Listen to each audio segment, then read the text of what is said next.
Welcome back to Macrodosing. Before we get into the show, this episode is brought to you by Helix Sleep. Why would you ever buy a mattress made for someone else? With Helix, you're going to get a mattress that you know is going to be perfect the way that you sleep. They have a sleep quiz. It takes just 2 minutes to complete. It matches your body type and sleep preference, the perfect mattress for you. I'm actually going to tell you guys right now, when you hear about these sleep quizzes, you might be like, oh, that doesn't make a difference. A mattress is a mattress. It actually does make a big difference. I had bad back problems, and it was because my mattress was all wrong for the way that I sleep. Turns out that getting a soft mattress is not meant for everybody. It was impacting my day. It was making me wake up in pain. Nothing worse than that. But when I changed mattresses, I'm able to live my life as a normal person, waking up feeling refreshed, and that's because I sleep on a very comfortable and tailor-made for me sleep mattress by Helix Sleep. Everyone's unique. Helix knows that. They have different mattress models to choose from. Soft, medium, firm mattresses. They've got mattresses that are great for cooling you down if you sleep hot. I'm a hot sleeper. Nothing worse than waking up in the morning, soaking wet with sweat. Well, they've got cooling technology that can help you out. I took the Helix quiz, and I was matched perfectly. So if you're looking for a mattress, you take the quiz, you order the mattress that you're matched to. Mattress comes right to your door, shipped for absolutely free. You don't ever need to go to a mattress store again. Go to helixsleep.com/dose, take their 2-minute sleep quiz, and they're going to match you to a customized mattress, give you the best sleep of your life. And they have a 10-year warranty, so you get to try it out for 100 nights risk-free. They even pick it up for you if you don't love it, but you're going to love it. Helix even has financing options and flexible payment plans, so a great night's sleep is never far away. Best of all, they're giving you up to $200 off all mattress orders, and you get 2 free pillows for our listeners when you go to helixsleep.com/dose. Make sure that they know that we sent you there. Go to helixsleep.com/dose. You're going to get $200 off and 2 free pillows. helixsleep.com/dose. PFT, you see the breaking news about the Nationals? I did not. Potential sale? The learners are selling? Exploring the possibility of selling it. To whomst? I don't see that. That's fucked up. Like, what? If you're going to sell the team, why are you going to get rid of Trey Turner, Max Scherzer? Why are you going to do that the year before you do it? Quote, this is an exploratory process, so there is no set timetable or expectation of a specific outcome. I will buy the Nationals. I feel is that a baseball team or a hockey team? It's a baseball team. We might need to strip Big Nationals? T from his breaking news. That was not breaking news. Well, it says breaking in all caps. Okay, I don't know. You didn't have to also. I just asked if PFT had seen it. I had not seen that. No. It's of interest to him. It is of interest to me. I think that I don't know. I didn't know that was a baseball team. That kind of fucked me up right there. The weird thing about the Nationals and their cash flow situation is they are owed like hundreds of millions of dollars by the owner of the Orioles, Peter Angelos. That when they first got into the market, there was some arrangement that they had to work out where it was like some sort of cable TV rights, because in the area of like Baltimore, DC, there was money that they had to split up for the two markets. I forget exactly how it worked out, but Peter Angelos, the owner of the Orioles, owes a shitload of money to the Nationals, and he just hasn't paid yet. I don't think, he doesn't want to pay, obviously, but he has to pay. It's been ruled. So anytime that the Nationals have been looking to do these long-term contracts with their superstars, they have to do almost like Bobby Bonilla style offers. Obviously not as extreme as the Bobby Bonilla contract where it's spread over like 20 years or whatever. But that's what they've been offering their superstar players, is like, hey, we'll give you a big contract, but just know that it's going to be backloaded and you'll be getting paid for the next like 10 to 12 years. And Scott Boras has been like, no, we'd like our money up front. Because that's what a good agent will do. So it's really actually impacted the Nationals' ability to sign free agents. Doesn't Scherzer make $15 million a year for the next 10 years or something? Yeah. So he took one of those deals. That was a big thing with the Bryce Harper contract as well. So that's a great. Why wouldn't anybody want? I would love that, actually. In addition to whatever so next year he makes $43 million from the Mets. Mm-hmm. He also gets $15 million from the Nats. Same thing the year after that. Same thing year after that. Then 25, 26, 27, he gets another $15 million from the Nationals, whether he's still playing or not. 28, he gets another $15 million from the Dodgers. Ooh. The Nationals are trying to pay Bryce in 2048. If I remember correctly, they were like, "Yeah, we'll give you some today. Most of it's coming in a good 30 years from now." Yep. That's fire. It's like a great 401k. I But was like, gonna yo, say I don't hate that. I just figured out that they used to be the Expos. They sure Yep. did. I didn't know that, and that's why I was wondering where they went. Arian last paid attention to baseball in 2005. I had no idea the Expos weren't the team anymore. That's He was crazy. like, "Oh, the Sox broke the curse. There's nothing for me to watch anymore." All right. I do miss. That's crazy. I miss the Expos just as an organization. They had some sick uniforms, cool They had hats. fire uniforms, right? They had great players. Having Montreal with a baseball team is fun. I hope that they get another team. I felt kind of bad when they moved down to DC, but what are you gonna do? I am upset that the Tampa Bay owner's vision got mocked so loudly. Arian, I'm sure you didn't hear about this, but no one in St. Petersburg, Florida, gives a shit about the Tampa Bay Rays. So they're trying to build a new stadium. They weren't getting the funding they wanted, so they were proposing that they didn't just have one city. They would play in both Tampa and Montreal. They would have two homes. So they would play 40 games in Montreal and 41 in Tampa. So they'd essentially always play road games. They would never have a home. But I would love that as someone who has to play against the Rays frequently. But I think that'd be very funny. Like we don't have one home. We have two. I mean, imagine being a free agent and the Rays are like, "Hey, you want to play for us? We're gonna be traveling all the time. We're gonna be on the road." Like nobody would ever sign with the Rays. You have to pay Canadian and American taxes. Yeah, do you get paid in Canadian dollars? I've always wondered that about the NBA too. Do the players get paid in the Canadian loon? Nah, no, because the central location is the NBA is in. It's like, wouldn't it be just like you'd have to pay whatever the taxes over there? Because like I know I had to pay taxes in each state that I played in. So like I had to, if we played in California, you paid the taxes in that state for your game for that week. Oh, that sucks. Yeah, but I played in Texas, and there's no state tax there. But I played in Texas, and Tennessee doesn't have any state tax either. So Tennessee, and I think there's one more. Florida. So Jacksonville. Yeah, So Jacksonville. So two of the other games we didn't have to pay taxes in, so it was a pretty sweet deal. Wait, what's the taxes in West Virginia? Why do you want to know that? Professional team. Never mind. There's no money in West Virginia. I think it's a rough and rowdy thing. I think that's. Oh yeah. Dude, I'm so fucked with my taxes. Just putting that. They're gonna out come there. for you, bro. Have you not done them yet? Well, I'm trying to do them the best. Got it. You know you're coming up on it. It's this week, brother. You can get an extension. You get a week. But then if you do get an extension, you have to pay the money that you think that you owe up front. Yeah. Fortunately, I'm trying to do it the best. It's very Trump-like. Yeah, he's gonna do the best taxes over at Philly Enterprise. I have the best taxes. It's the most beautiful return you've ever seen. It was beautiful. It was organized Excel spreadsheet. It was amazing. Mm-hmm. So, going around the room, let's talk a little bit about survival and just what environment you think that you would be the best in. Billy. I think I'd really do well in the northeastern woods because I think like that's what I know the best. Okay. That's my opinion just because I know what's good to eat. Well, I mean, easy ones, squirrels. You think squirrels are easy? Well, I mean, literally, you can make a slingshot, hit a couple squirrels with some stones. You would go out there like Dennis the Menace. How are you fashioning this slingshot? You're gonna need some elastic. Probably gonna have to get your underwear involved. Take the elastic band out of your underwear. That's how I'd probably do it. You have to. The hardest part would probably be finding a forked branch to make the actual wishbone wooden part, and then probably make a little pouch for it using some sort of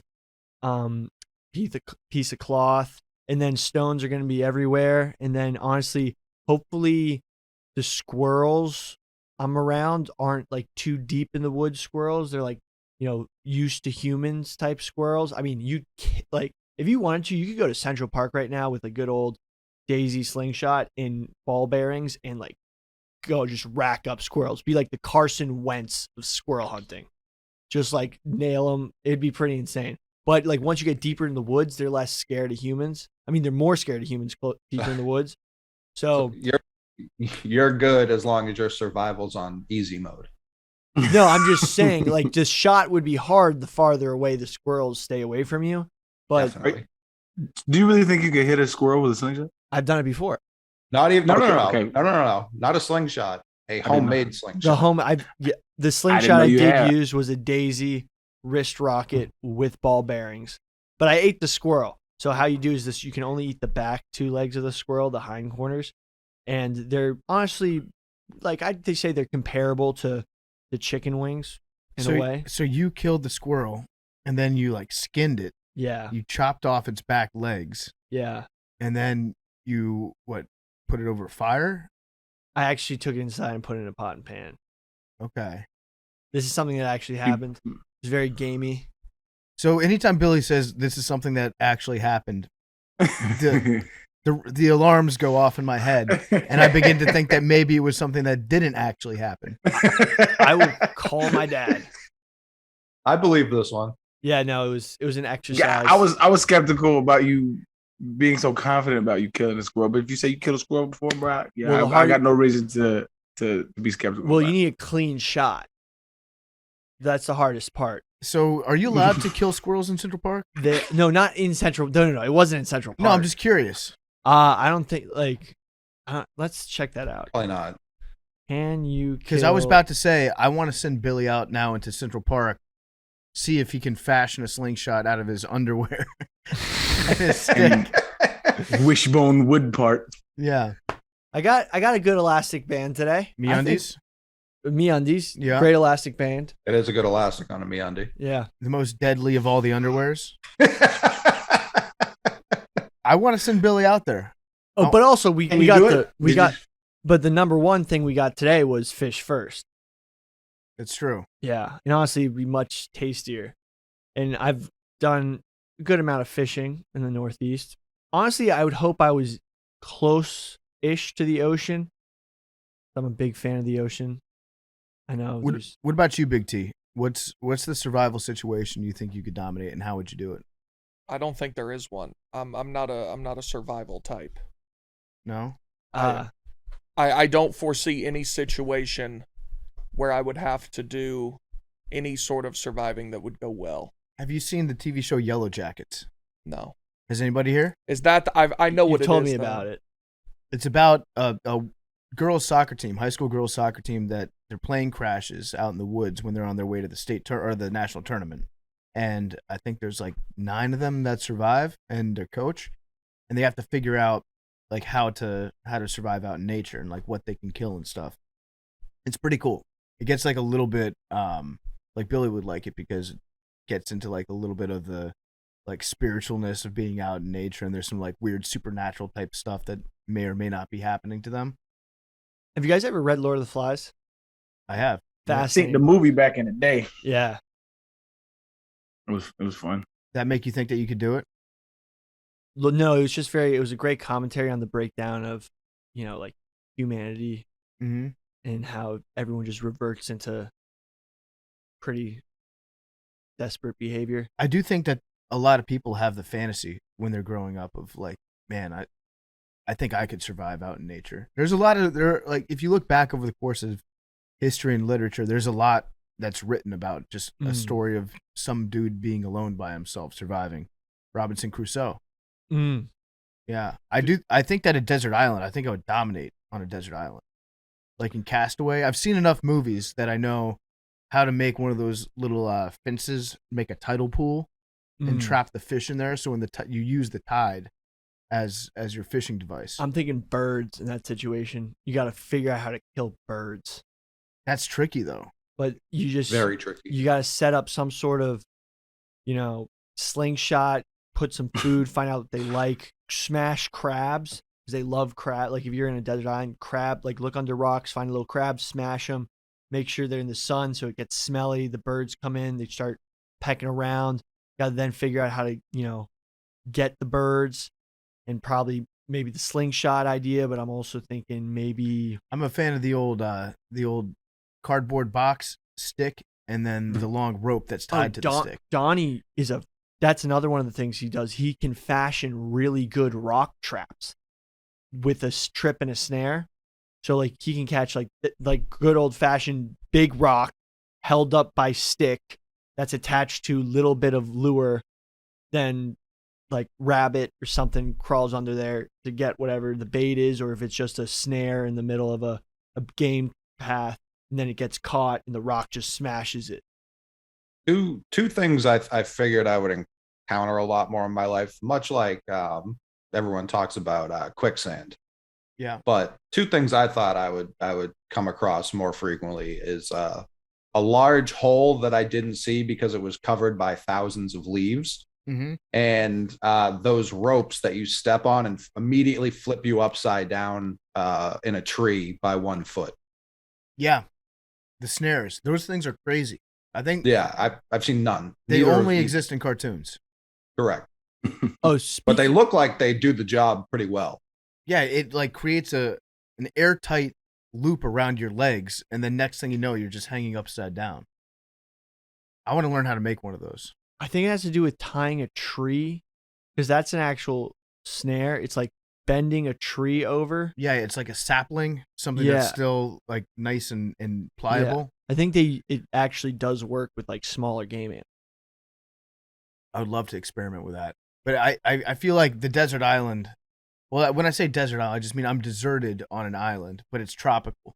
Basically what I'm saying I'd be Castaway. good at is like living in paradise Yeah. with nobody around me. You guys I know would what, dominate Cabo. Yeah. speaking of quicksand, have you guys ever heard of non-newtonian fluid? Oh, you guys I gotta retweeted that shit the other day. Yeah, dude, you gotta watch some videos. Non-newtonian It's insane. fluids is like crazy. It's like fluid that doesn't conform to regular rules of physics. If you like punch it, it's like concrete. But if you slowly put your hand into it, it's basically a liquid. So your hand just goes in like liquid. Wasn't that the stuff we made in like grade school science class where it was like cornstarch and water? Yeah, but Not it like flube or something? yeah, I do remember that. But it wasn't as compact. I'm sure I'm sure Yeah. there's obviously some, but the same idea where Same, it was yeah, like it didn't conform. solid if you We put should enough make force some of on that. it. I might just start doing a video series of just like science, Like middle school experiments. science experiments. Sounds like so much fun. But Killing anyway, squirrels. that was more of a practice. What about you, Arian? What situation do you think you'd be good at surviving in? Actually, when I was 12, my grandma, my mama from like a small farm. Well, it's a big farm, but like, it's a small place. In Springer, New Mexico. That's where she was from. And so my grand folks, they like hella country. And so my grandpa broke up because he was cheating on her. She got with this dude who actually died. Damn, I'm thinking about it. But it's gonna be a happy story, I promise. He was like a he's like a rancher, but like he was paid to take people's cattle and like move them to a different place. And so he used to stay like in the woods. And so one summer, my mom was like, "Yo, go with," I think his name was like Charlie or some shit. Go with him on this trip. So for 2 weeks, I was in the woods with this cat by myself. And so it was just me and him. And so we had to survive off the land. Like we were just surviving off the land. And it was a wild experiment. Obviously, he was doing all the shit. I had no idea what I was doing. I just did everything that he said. But it was a really fun experience at the time. And so I know a little bit of survival skills, but I just choose not to put myself in that predicament as an adult. Because why? But if I had to say it, had to be somewhere where there's for sure a water source. So like some kind of like rainforest, maybe feel like where I know there's fresh water sources, so I don't have to I think the water is the main thing because I can go pretty long without food. Yeah, actually, your biggest survival skill is knowing not to put yourself in a situation where you have to survive. Facts. That's facts. We're all surviving just all the time. What about you, Coley? Yeah, our ancestors fought so hard to set up the lives we have now so that we don't have to do this. And now we just spend all day being like, how would I do it? My great grandfather would be like, dude, just go to McDonald's. That's awesome. I would just live inside McDonald's. What are you doing? We have it so good. Like, it's the best. I mean, I grew up, I've told the story about my father with Y2K and like all the shit he's drilled into my brain when it comes to, so like my ideal survival, where I'd thrive would be like within an urban environment, but similar to what Billy was saying earlier, not with a nuke. I would not survive the nuke, but like if, let's say like all the internet or all electricity, like an EMP took everything out, and society crumbled pretty quickly, like I feel like I'd be really good in an urban environment where there's like a lot of canned goods. Like I'm pretty good at like breaking into stores, stealing everything, hoarding, that kind of survival. Not like out in the woods, out in the desert, forget about it. Like no thank you. On an island, like by myself, no, that's not going to go very well. It would very much have to be society crumbled. There are limited supplies, but supplies nevertheless. Can I get them back to my home, and then basically just survive in advance, like a low-seeded NCAA tournament team. That's all I'm trying to do. I think that if you have children of your own, if you have offspring, you have a major advantage when it comes to a survival situation because you have like that reason. Like you'll kill somebody if it means that your kids will survive. I think us, like those of us that don't have children, would probably be a little bit more hesitant to go like all out just in the name of our own survival. Whereas if there's something that is depending on you that you're genetically linked to, it's like you're a very dangerous animal at that point. Mama bear. Right. Mama bear mentality. Mama bear mentality. But Coley, in your situation, how populated is the urban area? Like the one I currently live in, or just this scenario? Because my like opinion about like if you're in a city with a bunch of hungry people, the competition for those resources and gathering them, I think that's going to be one of the biggest hurdles because you're going to have roving gangs of like looters. You're going to have like different sorts of like rival factions. You know, there's like just the propensity for conflict in that sort of area, I think would be the hardest hurdle. It would be high, but I don't know that the gangs would be there instantaneously. Like, I don't know that like there would be a lot of individuals at first. That's why I said survive in advance, because the longer it goes, then you're talking about people. It's Walking Dead. Like, people would form their own communities and stuff, and then it would certainly be harder or easier depending on if I fell in line with a successful one of those. But it would very much be a day by day, just hoping for the best, hoping for the electricity to come back on. My game plan in that situation. Would it be looting at that point though? No. When I say looting, it's more like just other people. Like, let's say, for example, you had a house. I'm trying to check out. I'm swiping my card. Not when I say, but like, let's say you have a house and you have a lot of supplies in the house, and then someone comes and tries to take your supplies because they know you have. Definitely, that would. But I'm saying with that, I don't even know if that would be looting, because it's like, all right, if you see lions out in the wild and the lion got a kill, and the lion sees that another lion got a kill, and he kills that lion and takes his get, is that looting or is he just surviving? Well, right, it's survival, but there is the idea that the more supplies you gather, the more of a threat other people are to you. But I'm talking about the concept of looting. Like, when does it become? Where's the line between looting and surviving? Now, where we're like, the reason I use the term looting was because it was the closest term to the action I was trying to describe. So I don't know if that was the proper terminology. I'm not banging on you on that. I'm just asking, like, what, like, philosophically. Yeah, no, I agree. What would be the distinguishing factor between somebody surviving and somebody looting? This is what it is. The distinguishing factor is that another person is doing it. So if it ain't my people. Yeah, exactly. That's the one. I got you. I mean, it makes that's the only way. To me, I mean, I don't disagree. It's like, well, I guess it's like, what was the cause? Like, if you're truly poor, you truly have nothing, and you steal a loaf of bread, like, is that stealing? A lot of people would say yes. A lot of people would say no.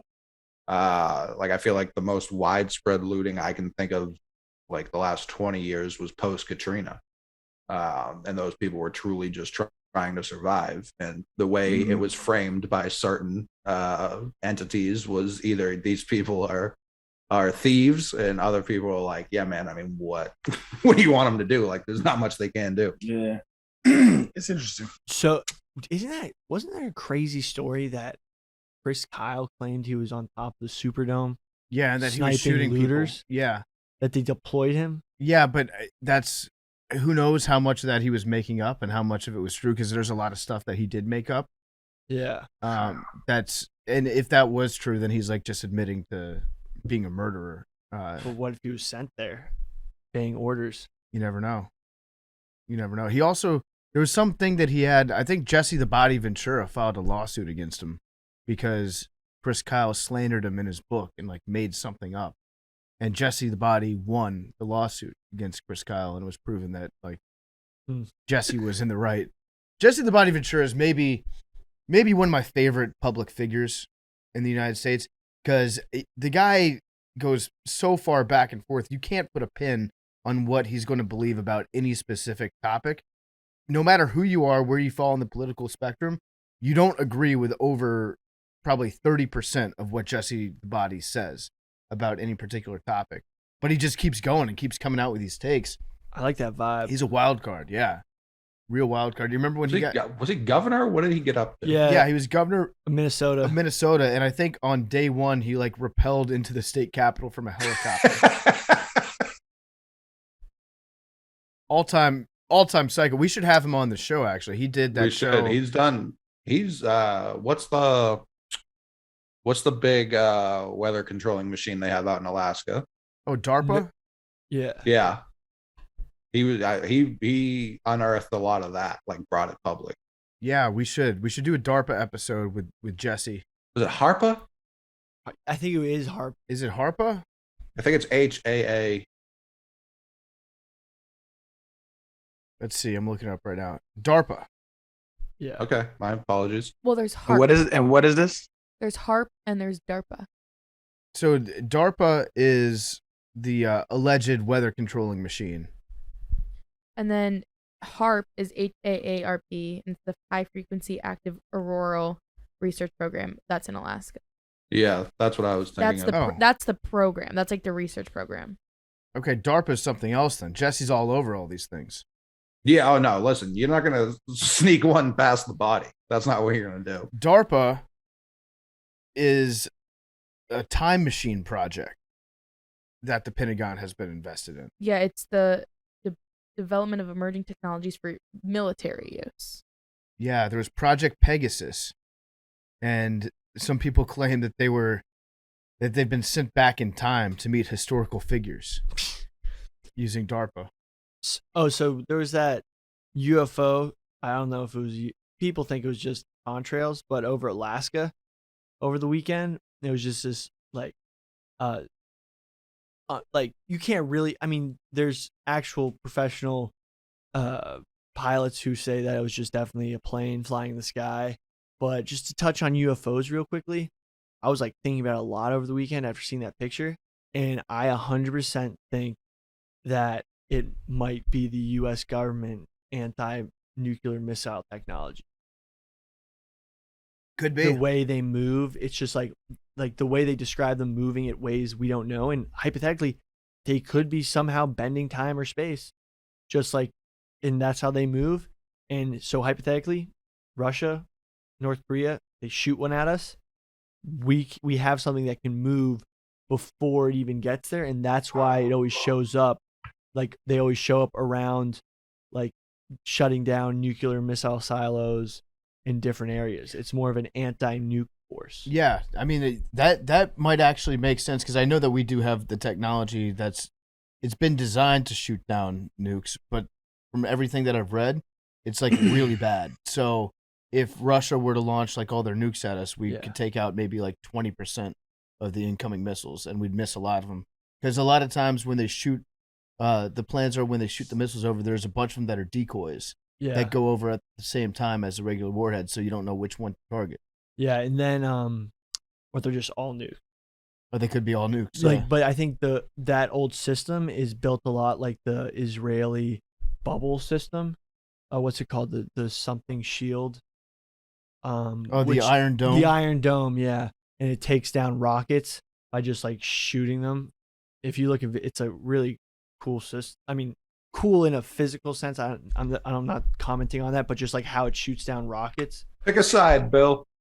Rockets also, those travel like so much slower than a hypersonic intercontinental ballistic missile would. Yeah. Well, but they were designed to just shoot down like old ass nuclear missiles. I think going back to survivalism real quick, my favorite survival stories are always the ones where a guy just survives in an airport by himself because he doesn't have a ticket to get out and he's caught in between limbo with like an expired passport or something like that, doesn't have enough money to get a ticket, like Tom Hanks in that movie The Terminal.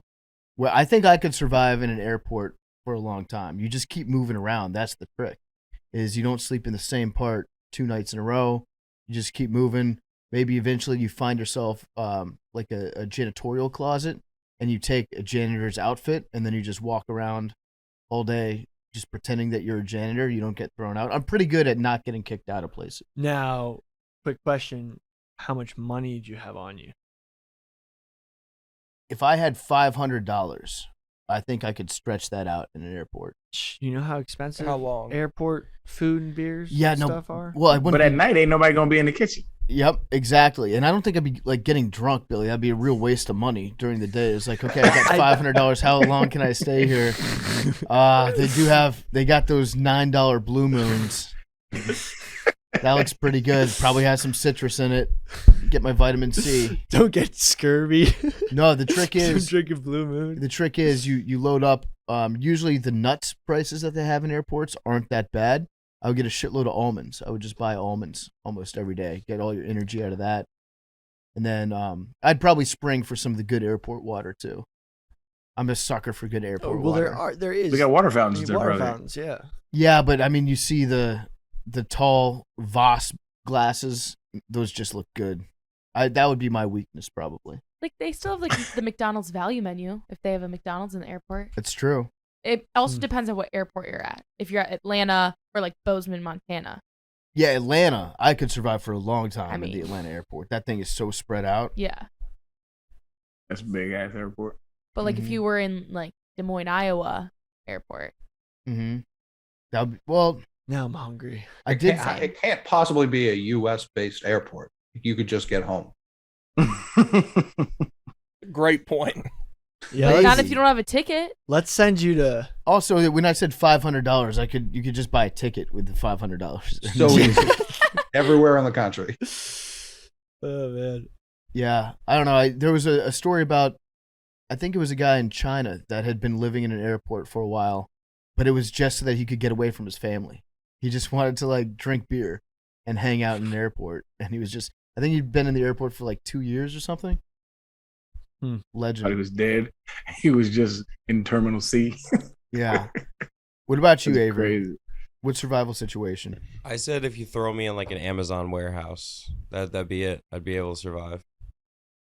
They don't have People getting bathrooms. paid right? are barely surviving there.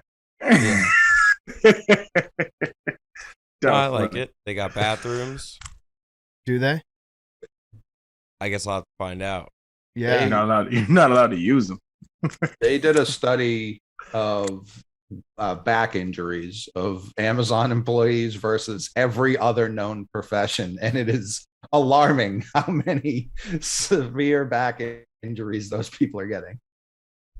What about you, Mad Dog? So mine's similar to yours. I think I'd be good in a mall, like a Mhm. big abandoned mall, like because you could the variety of resources you have, I think would be pretty good. Like you would have maybe there's like a sleep number store in there. I didn't know when we were doing survival scenarios, you could just pick somewhere that has everything you'd possibly Okay, wait, need. so In that you case, decide I'd then. like This to one's revise abandoned. my answer. Okay. Yeah, I'm Yeah, gonna you- go Costco with mine. Yeah. Big C, your survival scenario is basically just I quit. Well, no, because I thought we were saying like in 'Cause the you would woods or shit. No, Okay, then- you could be anywhere. And y'all are just like, oh, I'd Okay, be in then somewhere I'll- that has all the things I would possibly need, and I'm good to go. I'll revise my answer. Okay, I'm going then. Like honestly, Ohio.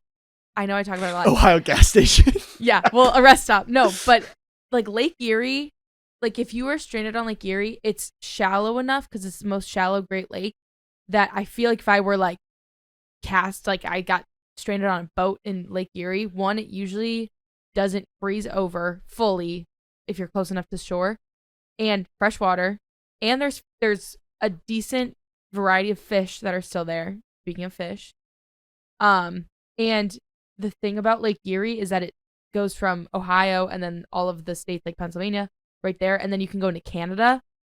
So, like 18 miles off the shore from Ohio is your southernmost point of Canada. It's like a little island.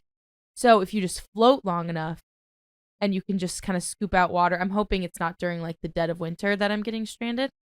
I use the Great Lakes water, which is subpar at best, but then you kind of float into Canada and like maybe Canadian Coast Guard picks me up.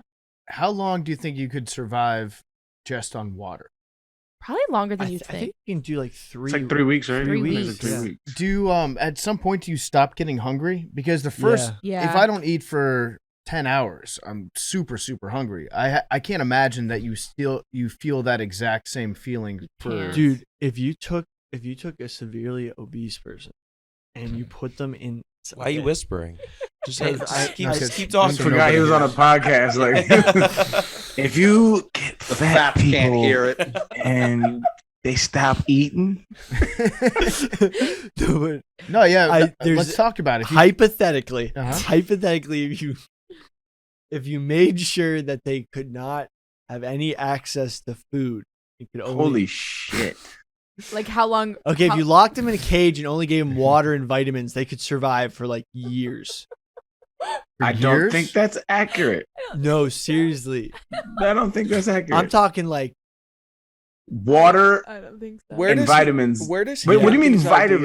ideas? I don't- just like vitamins so you don't get scurvy and Why is nutritional. You are scurvy coming so up afraid all of the time? scurvy. in Scurvy, survival? I thought scurvy was going to be a much bigger problem in my life growing up.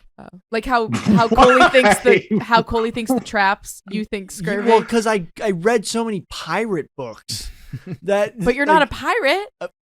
in my like mind. I vitamin am. C. Yeah, Doesn't vitamin C like So that- Oranges but- knock that out, no Th- problem. Yeah, so that was the first thing I thought of when it was like, so there's like a thing like you could survive because they have so many stored calories. I think in they a can burn pound- that energy. I think in a pound of pure fat, I think it's something like 10,000 calories or something around. Oh, I thought it was like 3,500. 3,500. Even that. Even that, like, so if you're 400 pounds and let's years, bro. If 3,500, you get you like a cool day and a half of nutritional value. Turns out this is completely wrong. Shocking. Fat people would only be able to survive longer if they had enough vital water-soluble B vitamins in their system to metabolize fat storage. Well, so Billy's that's kind of right. exactly Water what and I said. vitamins. Water and vitamins. That's a big dub. All right, so let's. That's a dub for Billy. I let's don't think so. That's another big TL. And what Big T said didn't say years. Well, I'm just saying, like depending on how much weight they have, they could probably. You're thinking survive like for a the pretty long time. 1,000-pound sisters. Yeah, All right, there's a guy named Angus Barbary. Angus Barbary. sounds like a large man. He was a big dude.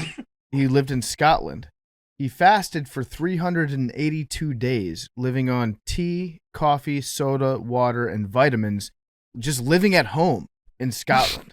So he would just go check into the hospital, the local hospital, every now and again, just to monitor and make sure that he wasn't actively dying.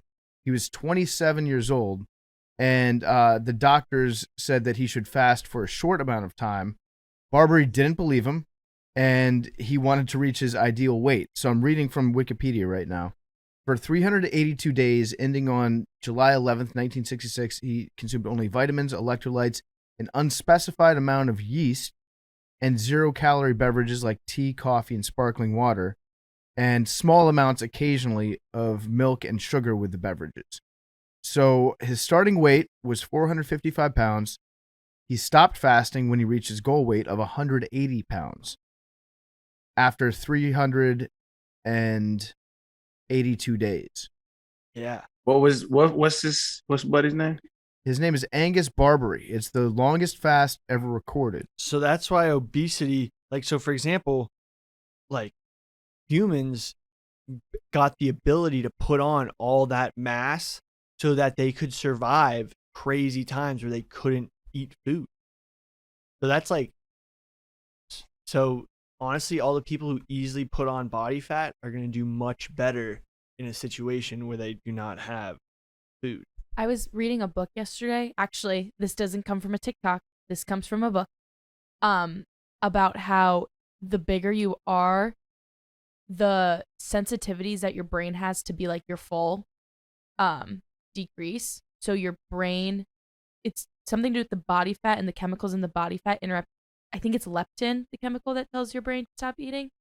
And so if the bigger you get, the less your brain tells you to stop eating. So if you are stripped of food, if in your situation that you're coming up with, you're a larger person and you are basically thrown without food, I don't know how their body would react because their brain lets them eat more. Right, but their ghrelin, which is the other, that's the hunger antagonist, only releases the same amount. So even though the leptin might not kick in, you're only a hunger the same amount to make the ghrelin stop. What's ghrelin? Ghrelin is a hunger hormone. Oh. Which is also like the active, like ghrelin has a great effect on your pituitary gland to release growth hormone. And that's the basis of intermittent fasting, is that being hungry helps release more growth hormone, which does a lot of stuff. There are also a lot of cases of monks that used to fast for a month or so back in the day. They would just drink beer. They would drink like 2 beers a day, and that's where they would get their nutrition from. Well, this was like an old Irish thing, but sometimes like during in like a construction worker once told me about this, and his philosophy was he only drank Guinness. He didn't eat all day, and just at the end of the day would just drink 10 Guinnesses, and that was his diet. Guinness has like a little bit of protein in it too. There's an old, I don't know if it's true or not, but there's a story that rats used to crawl into the vats and they would die, and so every Guinness would have like a little bit of meat in it, so it's like more nutritious. It sounds like cap. I just heard Guinness is good for you. I've experimented with a few fasting things. I did every now and then. I'll still do it, like a water fast. I'll do a water fast, like for like 3 days. I'll do nothing but drink water, just to like reset and re-cleanse. That's crazy. I've done. It's hard to do. Actually, funny enough, what helps me out, because like it's the hunger just like takes over your head. But what I do that helps me, I would watch like Naked and Afraid episodes. And like seeing them star would help me. I don't know. So I would like binge watch this Naked and Afraid episode. But another one that I did, which is really interesting, was I did nothing but potatoes for 7 days. So I just ate potatoes for 7 days straight. And because I heard it, I forgot where I heard it, but and I watched this YouTube about this dude who did it for like a year, and he lost a whole bunch of weight. It's Silent Bob. Yeah, Kevin Smith. Kevin Smith. So I guess he lost like, I don't know, a whole bunch of weight. He did it for an entire year. I just wanted to try it out. And so I did it for like 7 days. I lost 9 pounds. I did eat nothing but, and I'm talking about, I ate as much potatoes as I wanted. Like I didn't dress them with anything. So I think I seasoned them. I put like some salt and pepper on them, but like it was all just baked. I just baked all of them. And like, it's actually interesting. Potatoes is probably one of the most nutritious food sources we have on the planet. So Kevin Smith's diet, I remember we talked to him a while ago, but he was very, very overweight, and so to get off of the lifestyle that he was in, to get healthy, his diet became that he would just eat potatoes and nothing but boiled potatoes, no like seasoning, no nothing. But he could have as many potatoes as he wanted, and then gradually he got to introduce like broccoli to his diet, and he lost a shitload of weight. He's pretty much like half the size that he used to be. That I don't know. Like I understand that potatoes are good for you, but I can't think of anything less appetizing than eating nothing but like unseasoned potatoes. Plain potatoes is the tough part. I couldn't do the not seasoning, but I had to put some on. Maybe some That's wild. But what about just French fries? Yeah, you can't fry it. Oh, you can't fry it? That's unhealthy. So, Arian, when you're doing your water cleanse, when you do your 3 days of just water, do you have like a meal that you eat to get yourself off it?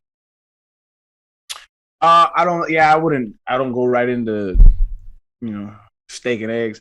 I think in order to do it responsibly, I was told to like introduce your body back into after water fasting was like you juice, and so you get like really fresh juices, and usually you can get them from the place, the companies that juice. And I would just get like kale, celery, apple, whatever, and just introduce that. And it's like day one, I would eat juices or light foods like fruits, stuff like that. I'm sure my body could handle it, but that's just what I was told, so I just did it. So Kevin Smith went back on that diet during the pandemic because he put on some weight when he was in quarantine, and so he went back. I can't think of anything less like I don't know, like just it would suck the soul out of me if I had spent 2 years eating nothing but potatoes and gotten down to my goal weight, and then like 5 years later it's like, oh shit, you got to go do the potato thing again. That's like that's definitely a one-time thing for me if I ever have to do it. But he was in an extreme circumstance where he had 100% blockage of that one artery, that the Widowmaker, where if it goes, then you're dead.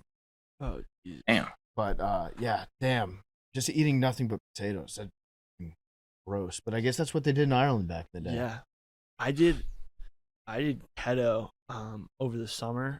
Last summer, like actually went hard on it. And it made me drop so much weight that's why people started prompting Billy 8-Ball on all my photos, because they thought I was doing drugs. That was really carbohydrate. How long could you survive on water and cocaine? Probably really long. You think so? You think coke actually like would extend? Isn't it an appetite suppressant? Yeah. Like if you're like smoking cigarettes and. Well, can you smoke cigs? I don't know. In your hypothetical. Yes. Those nutritious cigarettes, yeah. But like all of those are like appetite suppressants. Like Adderall, you don't get hungry. Stimulants. So I mean, actually, I don't know if you would survive longer or you would just not get as hungry. You might die of something different. Fentanyl. Yeah, you might just overdose on cocaine. Cocaine. Yeah. Might be another issue. Your heart would probably be all fucked up. I've also heard that fasting can mess with your organs, like even your heart, can give you arrhythmias and stuff. Mm-hmm. Damn, I didn't know that. But yeah, snakes, they only eat like one meal a month sometimes, right? Yeah. Well, they're cold-blooded, so they don't have to heat themselves. So they don't need all their calories are dedicated towards just movement, hunting, not eating. Mm-hmm. That's what's sick about mammals. We like have our own eating. Mm-hmm. Something to think about. Question. That is pretty sick. Yeah.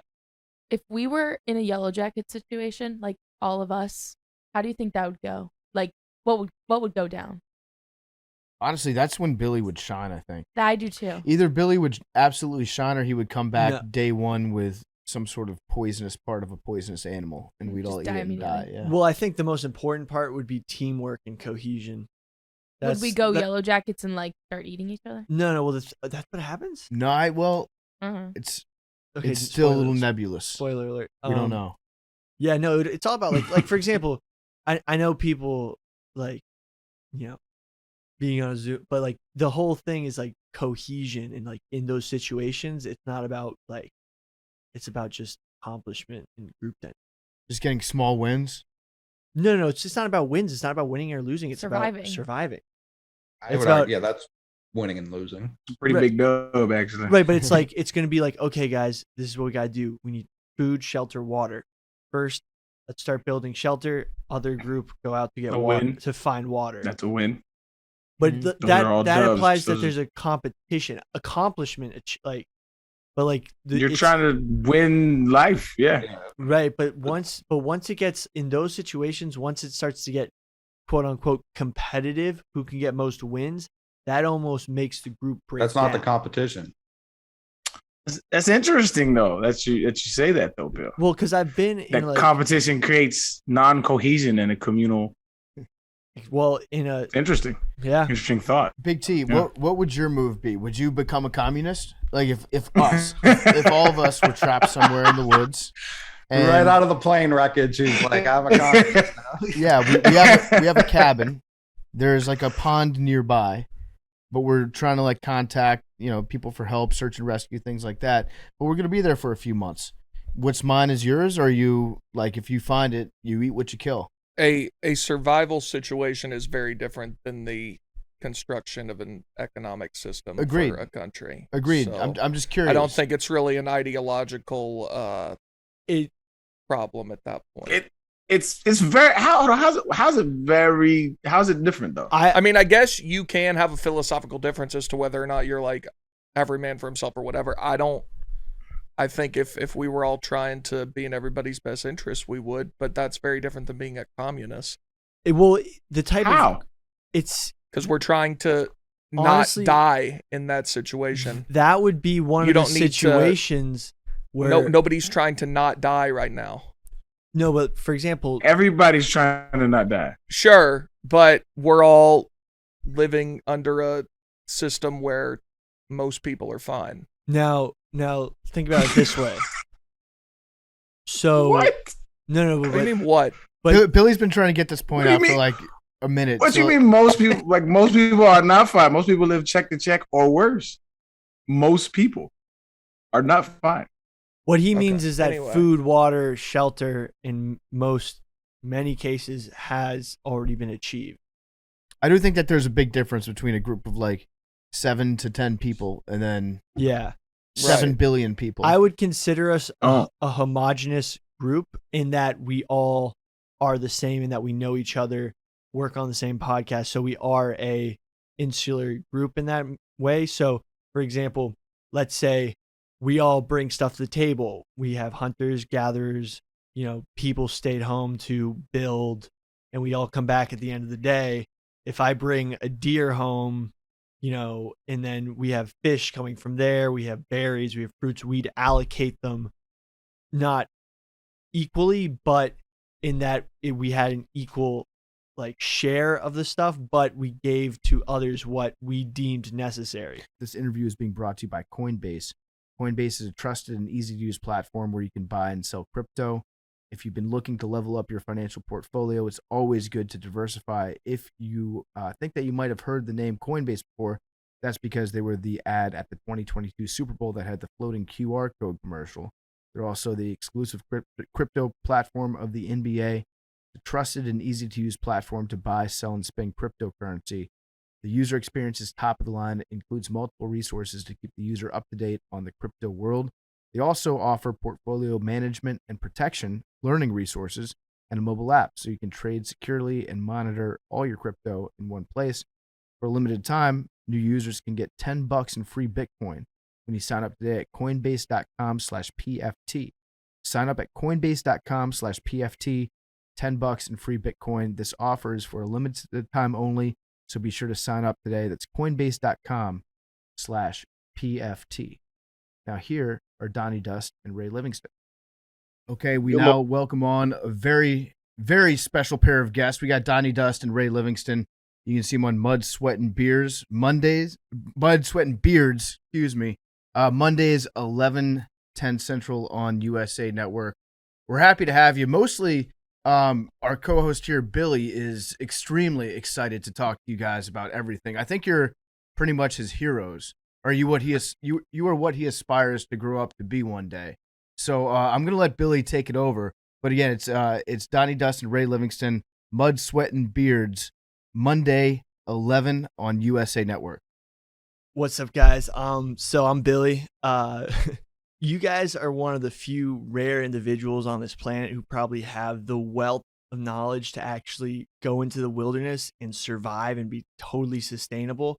Something that I think has really been lost in the majority of modern populations nowadays. And honestly, I just love to pick your brain about everything. I mean, first things first, one of my first questions is, so like most of us have our go-to meal. We're in an office, right? You know, we have the place that we know will deliver fast. We know we can get a quick bite to eat. You guys is, you know, being able to live off the land, be self-sustainable. What's your go-to easy meal to, you know, muster up out of whatever environment you're in that you know it would be a good bite to eat? Something, you know, not something big, like not go out and kill an elk or a large mammal, but something that you know can gather quickly just to get a quick snack and get it going. Right on. Yeah. I think it's a great question. And first off, thanks for having us. This is pretty awesome. I appreciate it greatly. But, you know, one of the things that Ray and I really employed on the show, and it's something that I know we both teach in a lot of our courses, is a fish first mentality. Reason being is fish are pretty obtainable when you know, come across them. Typically you're in a stream, a pond, or a water. And it's not hard to create a, you know, some sort of primitive spear or make some fishing hooks, or just really take anything you'd come across in the natural environment and pull some fish out of the water. You know, they're pretty much self-contained. You know, you're hunting an elk or a moose or anything like that, it could pick up and run for miles. Fish, they typically hang around at the edges. They like to bask in the sun. They bite on simple lures and different rigs. So I think, you know, a fish first is just, that's a first. You come across water, you fish first. Awesome. Yeah, I agree with Donny on that. That's fish first for your animal food, for your proteins and the fats that you get out of them. You know, on the way to the stream, though, we keep our eyes open for whatever we can find foraging. So depending on where you're at, berries are a good source of constant food that you don't have to chase. And then kind of like your bushcrafting staples like plantain, nettle, and those type of plants that you find just about everywhere, and that you know that you're going to find. So you kind of keep a lookout for them for some vegetables or foraging foods. And then if you're in a situation where you have to look deeper than that, then there's, you know, some stuff like in the swamps of Louisiana, we found ground nuts, and they take a bunch of work to get and find, but they're available. And in the high desert, we had what was that? The Sega? That was Sega, right? Sega lily. Sega lily, and those take a little bit more work to get to, but we try to get the stuff that's easy first. So, between the two of you, is there any competition? Like, who's the better survivalist, or is it just you guys competing against the elements, against nature, against the forces of Earth, or like is there like a little bit where you want to prove that you're better than the other guy? May I, Donny? Yeah, I mean, I think that's the whole point of this, is that Ray and I were not there really to compete against each other. I mean, we're kind of a symbiotic relationship, an ebony and ivory sort of relationship, where, you know, we're out there to have fun. And I think a lot of survival shows and just maybe even what people do in their off time with their friends, there's always competition. And I think for us, it's not even really competing against Mother Nature. It's more about just kind of living within her, thriving within her, kind of finding those inner pieces and, you know, really reveling and marveling in those moments where, you know, it's a cool sunset, or, you know, Ray catches a huge catfish, or just all those little things. It just builds us together. It doesn't really drive us apart. I agree 100%. I like the word alignment. Yeah. We have to align ourselves with each other, and just like we're aligning ourselves with nature, we're all different elements, and we're coming in and we're trying to build this synergetic relationship and a successful partnership with nature, between ourselves, with our production team. And I think we really succeeded at doing so in this show, and I'm excited about how it's turning out. Mm-hmm.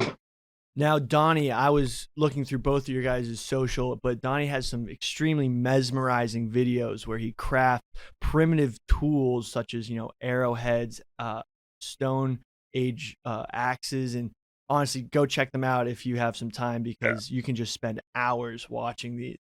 And Donnie, I gotta ask, when you're hitting the stone, sometimes you take two very blunt objects, but for some way you make such precise movements with them that actually it's I can't even explain it. But when you're hitting a large, I don't know the exact material of rock you're using, but are there different techniques you use to carve out certain shapes and to actually sharpen the edges, and how sharp can you get those edges comparatively?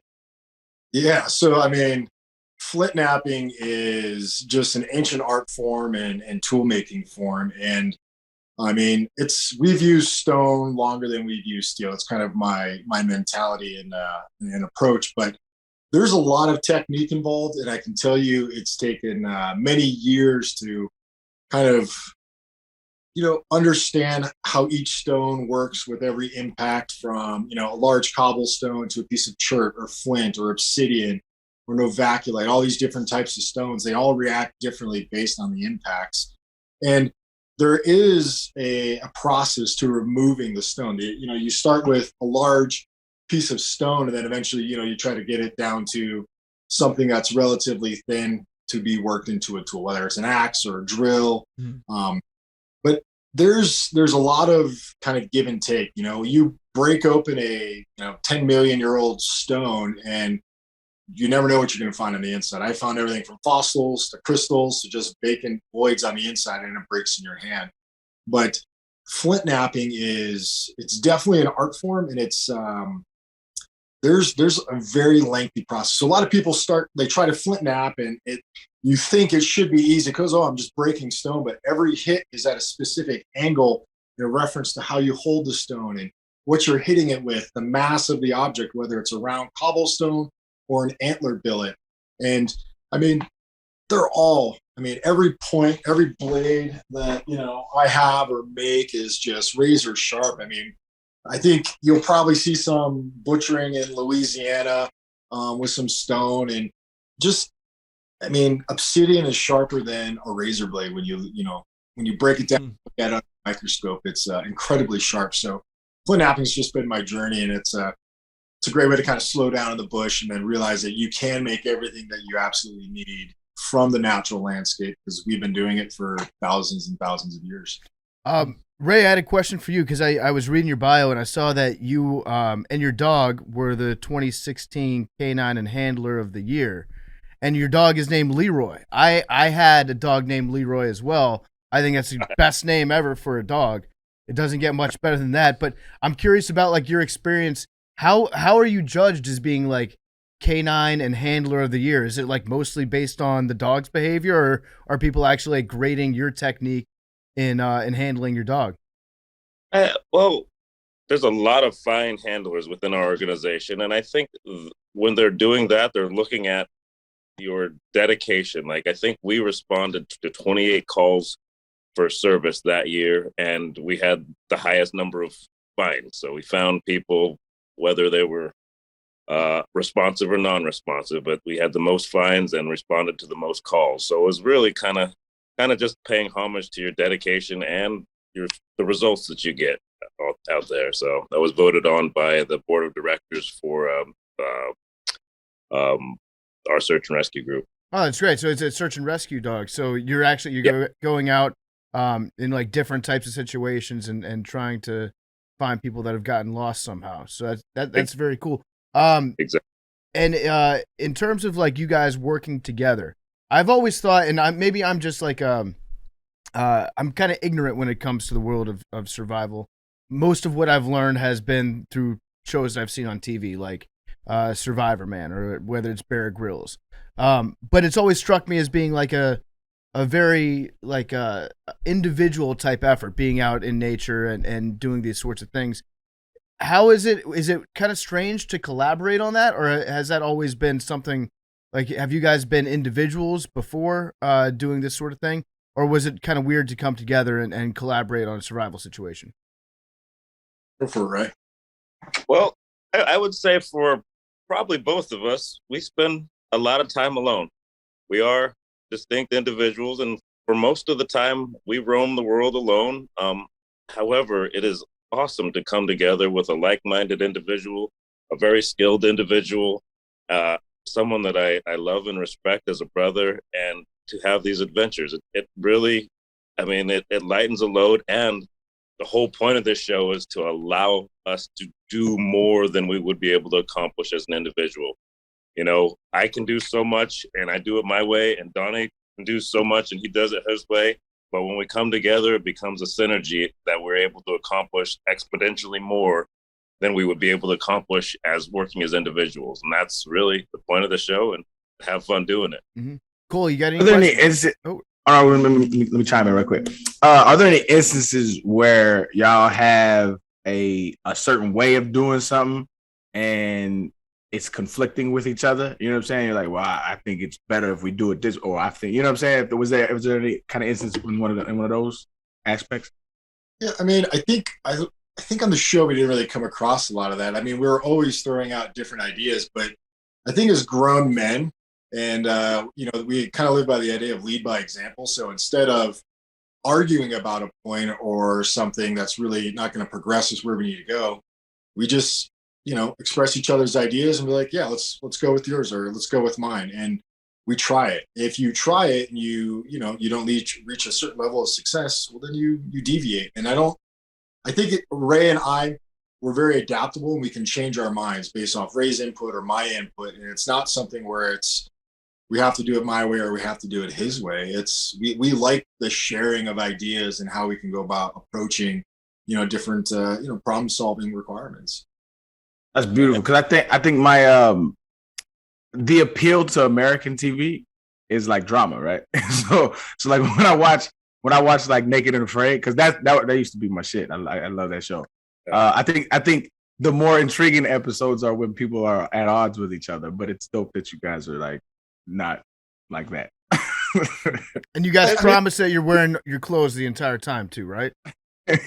Well, No.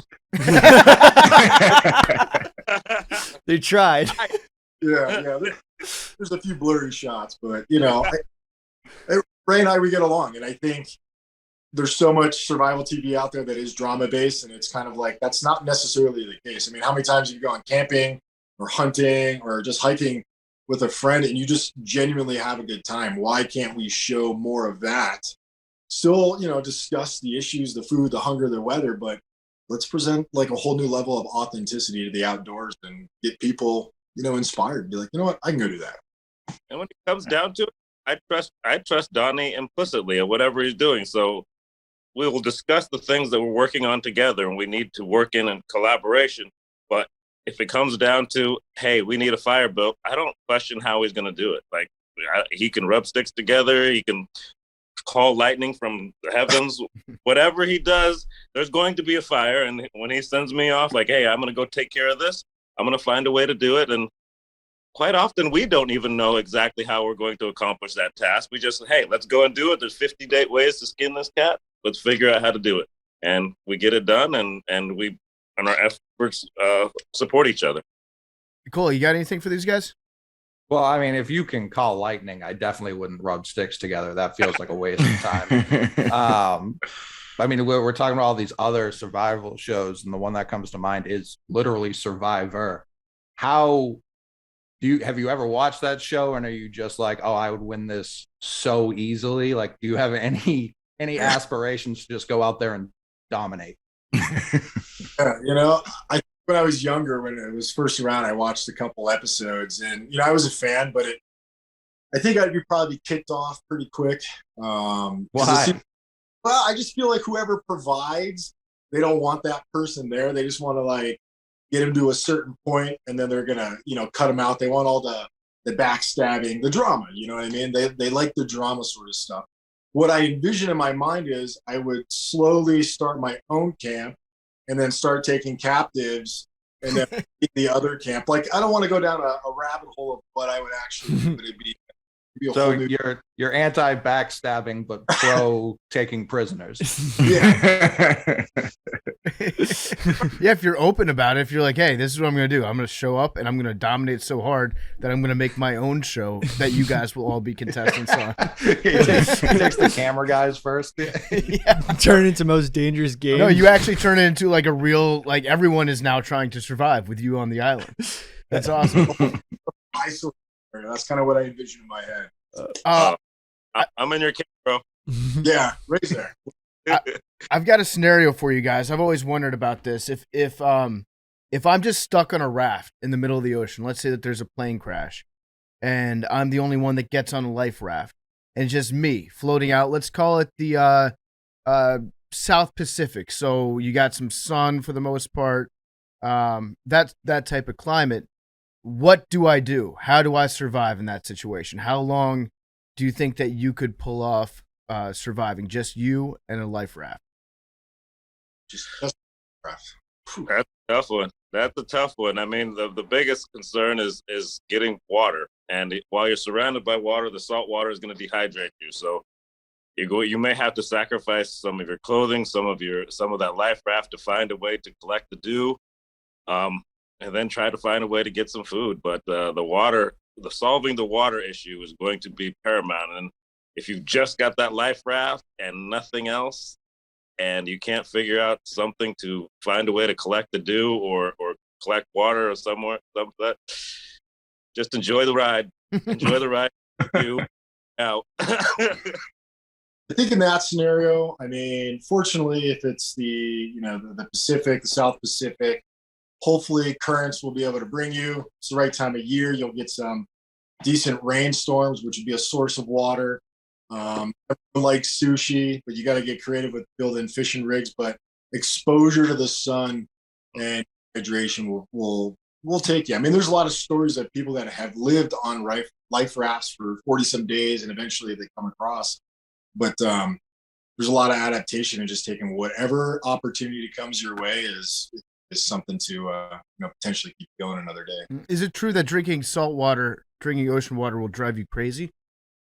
Yeah, I mean, there's a point of where your body can't consume that much salt, so you basically start to shut down, and it's going to impact your brain function, and that's where you start to kind of hallucinate, go crazy. Maybe if you're with somebody else, they start to appear like a chicken leg or a cold beer or something like that.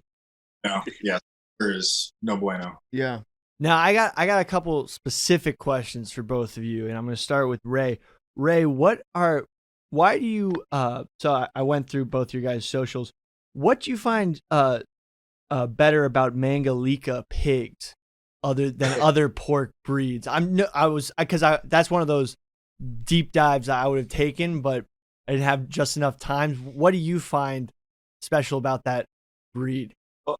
First of all, I live about 20 miles from the Canadian border up in northeastern Washington. So we get some cold, and Mangalitas are a lard breed and the only hairy pig, so they're better adapted for handling the cold.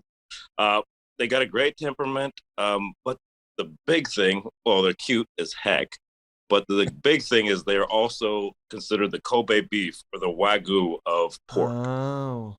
Have a lot of intermuscular fat, and if I'm going to grow food, like if I'm going to go get a steak, I don't eat a whole lot of red meat, but if I'm going to get a steak, I'm going to get a filet mignon. If I'm going to grow pigs and have great food, I want the best. And so as far as the quality of their meat and their fat is concerned, their lard is pure, just literally pure. Some of the best lard you can get. So for the meat, for the lard usage, and they convert food into weight very well. So they can forage and root, and that will reduce your food costs. It's just a great, efficient pig to raise, but also they taste awesome. So they have that marbling in the meat. Nice. Yeah, I'm looking at the pictures of the Mangalica right now. They're very cute. They're very cute pigs. They got the curly, like furry hair. They really do. Like a woolly pig. Yeah, like a woolly pig. Exactly. Billy's very into like specific types of breeds of animal. Usually Billy's preference is whatever the largest specific breed would be? What's the biggest breed of pig? Gotta be one of God, those. I don't even know. It's probably some hybrid cross commercial pig that you probably don't want to know what the genetics went into making it. Yeah.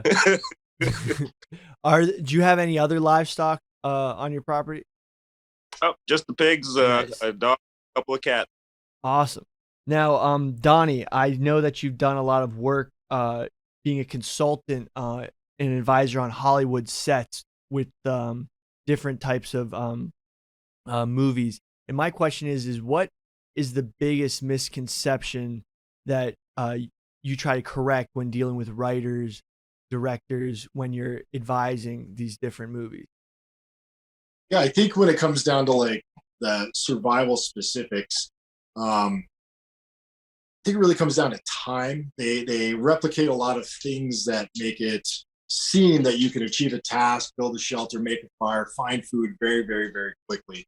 And that's definitely not the case. I mean, there's days where I've turned my hands bloody trying to spin a hand drill. There's days where Ray and I have, looked for food continuously, have not found those right options. And it seems like in a lot of like Hollywood productions, they presented with an obstacle, and within like 3 minutes, that obstacle is kind of solved. And I get it; it's a movie and whatnot, but I always get a kick when I watch a movie and someone is absolutely freezing cold, and suddenly they're able to crank out like a bow drill fire, and they've never done it before. And next thing you know, there's a fire rocking and rolling. I can tell you, I've taught many students and people that have done a lot of outdoor times. It can take some time to create a friction fire in some of the worst kind of conditions possible. So just kind of realistic time management is my thing. Mm-hmm. Big T, you have any questions? Yeah, so I watched the first episode of the show where y'all were in Alaska, I believe. And it was really good, really enjoyed it. And it said throughout the show, y'all will go to the Alaskan wilderness, Louisiana swampland, New Mexico desert, and Icelandic shores. So I was just curious, of all those, what is the biggest challenge you found maybe in each of them or just overall? And then which one of those would you say is the most difficult environment to survive in? Yeah, I mean, I think for me personally, I found Iceland to be kind of the most captivating because it's kind of like a mysterious place in some people's eyes. And we're way up in the northern fjords, but Iceland doesn't have a lot of anything. I mean, food pretty much all comes from the water. There's not a lot of resources, so you have to be very creative and and adaptive into that overall environment. You're battling the northern oceans that are freezing cold, the weather, the hours of daylight. But I think Iceland was probably one that I was excited to go to because it's a whole new environment. I'd never been there before, so everything was just kind of fresh in the eyes. And I think we had some troubles there in certain ways, but we had some pretty big successes that I don't think anyone's ever going to believe when they actually watch it on TV. Yeah,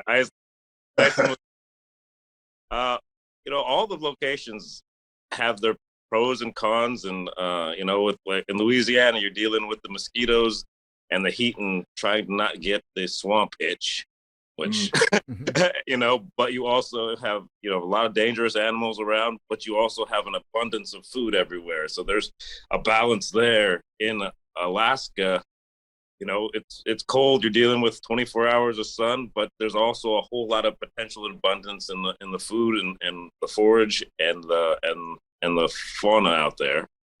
In New Mexico, for me, as I'm not Donny Dust, king of the desert, New Mexico was the more challenging one for me because it was probably it was more foreign to me. I mean, even Iceland resembles areas of the Oregon coast and Washington coast where I've spent a lot of time.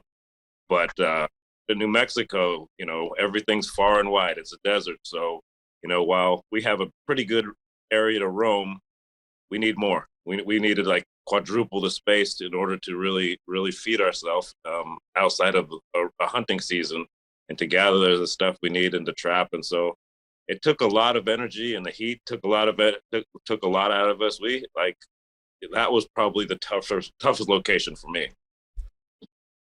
Awesome. Now, touching back on Iceland, I remember Donny said that Iceland was very breathtaking and awe-inspiring, and we've talked about this on the show before. How many people in Iceland still believe that there are magical beings that live out in their land, be it fairies, be it gnomes or trolls. And as guys who've spent a lot of time in the woods, what is the strangest thing you've seen out there that you saw and were like, no one's ever gonna believe I've seen this? Be it something with animals, be it something you can't explain. I mean, recently there was something seen over the sky in Alaska, and people think it was extraterrestrial. Is there anything that you guys have seen out there that you'd think that, man, no one would ever believe me if saying that coming back? Go for it, Ray. Well, more than even being a survivalist, I consider myself a spiritual adventurer. And in my world, anything is as plausible and as possible as the next. And so I walk through the woods and wonder. I can't say it's stuff that you've actually seen. It's more experiences for me. And so I feel, I know I've got a strong connection with the natural world, and it's been more, I'm looking for something. And this can kind of happen in real time on camera a couple times. I'm looking for something, I can't find it. And I remember I need to pay homage to the land, appreciate the place I'm in, appreciate the beauty, and ask permission from the land. And then several times in my life and several times throughout the production, what we were looking for and couldn't find suddenly appears before us. And so it's those type of experiences about the land providing for us when you align yourself with it, that people don't believe that I have to the degree that I have. But it was awesome to be able to capture some of that real time on camera. Oh, that's awesome. Yeah, I've never seen or Bigfoot or any of that stuff.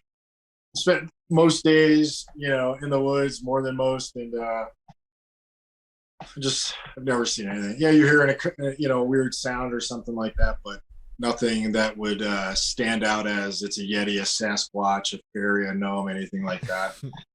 Could they exist? Yeah, absolutely.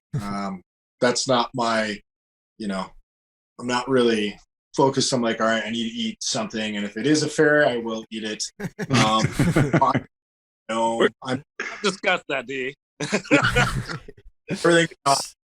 So I got a question, man. This is more like a I don't know, philosophical question, because y'all spend so much time in nature, in where we evolved from.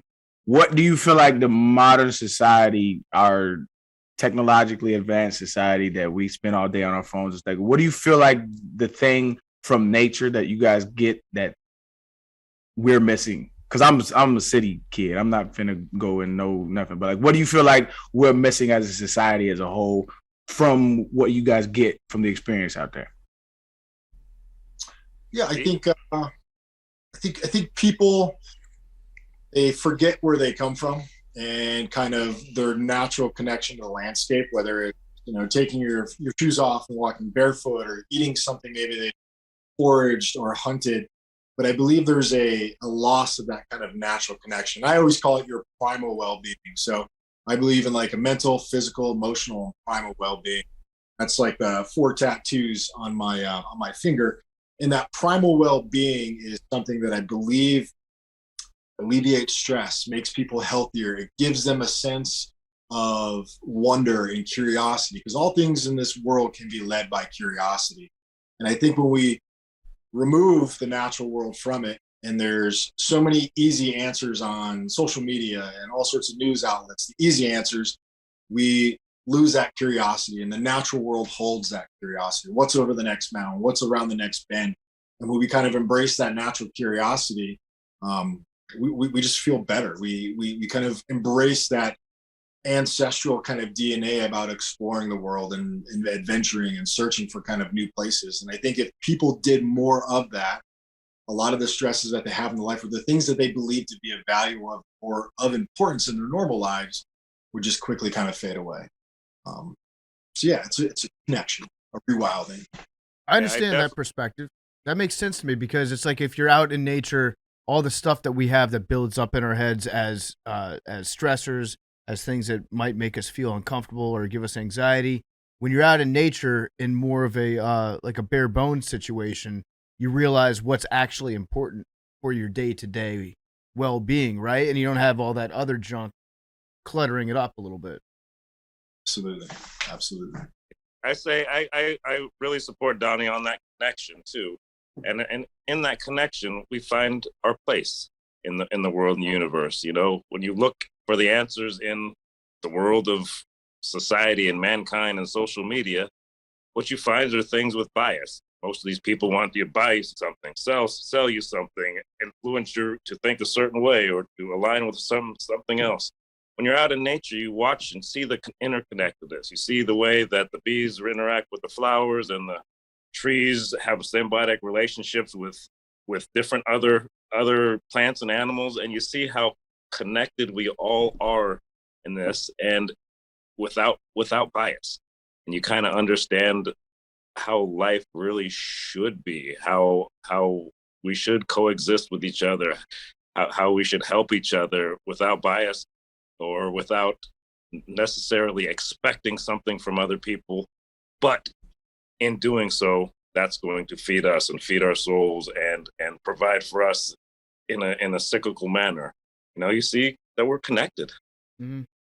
I've got one last question, then we'll let you guys go. But again, you can check it out. Mud, Sweat, and Beards, Mondays at 11:10 Central on USA Network. I want to thank Donny, Dustin, Ray Livingston for joining us today. My last question for you guys is, what is the scariest situation you've ever found yourself in, and how did you overcome that? Go for it, Ray. For me, there was a couple times with wild animals. I found myself up front and center with both a sow bear with a couple of cubs and a lioness cougar with a couple of cubs, and I was initially scared, but I just kind of sat down and watched. I mean, they weren't acting threatening towards me, so I sat down and watched, and we just had a good old time. The cubs played together and climbed trees, but initially it was like, because those are typically those worst case scenarios, getting with a mother and her children, and I felt blessed to just be able to sit and watch and enjoy them doing what they do on a daily basis. Was it a black bear or brown bear? Black bear. Yep. I think for me, I've had plenty of run-ins with animals and I've served overseas, but I think for me personally, like the scariest moment was when my sons were born, and I was like, holy shit, what is this? It was pretty awesome. I created it, had a good time doing it, but now this whole world has just kind of changed in a different way. And I think from that point, the scary moment, which is also the most joyous moment, was like, all right, now I need to, teach two young men how to think, not necessarily what to think, and to, allow them to grow and to be who they are, just the way, that I am, not to be me, but to be their own people, and just to embrace, scary, but also very, very, very joyous. Yeah, that's like the most primitive feeling that you can have, is be like, I made this life, now what do I do with it? Oh shit. Yeah. All right, well, thank you guys. Donny, Dust, Ray Livingston, appreciate you guys joining us. Check them out. Mud, Sweat, and Beards, Monday, 11:10 Central. Billy's going to be watching every episode. Tell you that much. You can find it on USA Network. Thank you guys for joining us. Appreciate y'all. Thanks, guys. Thanks, gents. All right, thank you. Donny, Dust, and Ray Livingston were brought to you by Gametime. I'm very pumped to have Gametime as a sponsor. You might have seen the video that we did introducing them on Part of My Take, where they sent me up to the top of the Empire State Building. That was very nerve-wracking for me. But Gametime is a great partner. Billy just used Gametime to go to the Yankees game over the weekend. They're our exclusive ticketing partner. They get you the best deals, and it's super easy to use, too. The interface that they have on their app is awesome. Very simple, very clean. You can see where your seats are going to be. They've got tickets to concerts, baseball games, NBA games, hockey games. I can't wait. I'm hoping that at some point, Avery, we get the Rangers and the Caps in the playoffs, and we'll have to go down to the Mecca, down to MSG. Well, they do actually play on the 29th, final game of the season. Oh, they do? Yeah. We were talking about that earlier. I forgot that they do play the last game of the season there. What have to go. What day of the week is that? 29th. Let me just see. While you finish this ad. I say we go to that game if time so permits. Friday 29th. That sounds awesome. Mm-hmm. Let's go. I'll see you there. And we're going to use the Gametime app for that. They have the biggest last-minute price drops that you can find on the seat that you thought that you could never buy. It's awesome to check right before a game. Just check at the last minute. If you're like, you know what? I feel like going to this game. What the hell? Let's look it up. Gametime is the place that you go for last-minute tickets. The process takes just 2 taps in 10 seconds. And once you buy your tickets, they're delivered directly to your phone. No printer needed. The app also allows you to easily share tickets with friends via text so you can get into the game seamlessly. That's probably the best part for me, is that you can send it to people via text. You don't have to worry about all these weird different steps that you have to go to access the tickets that are yours already. So skip the hassle, enjoy the moment, download the Gametime app, go to the account tab to create a login, and redeem code MACRO. We're giving you $20 off your first purchase. Some terms apply, but check it out. Use promo code MACRO. $20 off your first purchase. It's a great, great app. Download Gametime today. Last minute tickets, lowest price guaranteed. That's Gametime. Check it out today. So yeah, I mean, there's a lot more questions that I would like to ask them if given the time. Like, one, does anybody bring like the internet with them out into a survival situation? I feel like that would be my secret tool. Would be I just Google shit as I was out in nature. No, dude, and then I'm also curious if they bring like salt and pepper or any sort of seasoning, because all the stuff that they have to eat looks pretty gross. But if you put like ketchup on it, I'm sure it'd be better. Like it just something to give it a little bit of flavor. They bring salt and pepper. I was gonna say, isn't salt like a preservative? Yeah, you can cure it. Yeah. Now I looked up pictures of that pork that Billy was talking about. Dude, I wish I could talk to them for like the whole episode. It looks awesome. Dude, so Wagyu pork. Yeah. So Is Donny, it what's that pig called again? Mangalika. I'll send you guys a link. No, so Donny, so Ray is a killer marksman. He can like sniper type, but like more for hunting. And then Donny can throw spears, and literally he could hunt deer with spears. And he makes the spears himself. And I wanted to ask him like how, like, because he also has a set of arrows and he has a bow that he made, and he'll like spear deer and stuff and use like ancient, like not like bow hunting with a bow and arrow he made. And he says that his spears, like sometimes he has to replace the wood, but the arrow heads like last forever.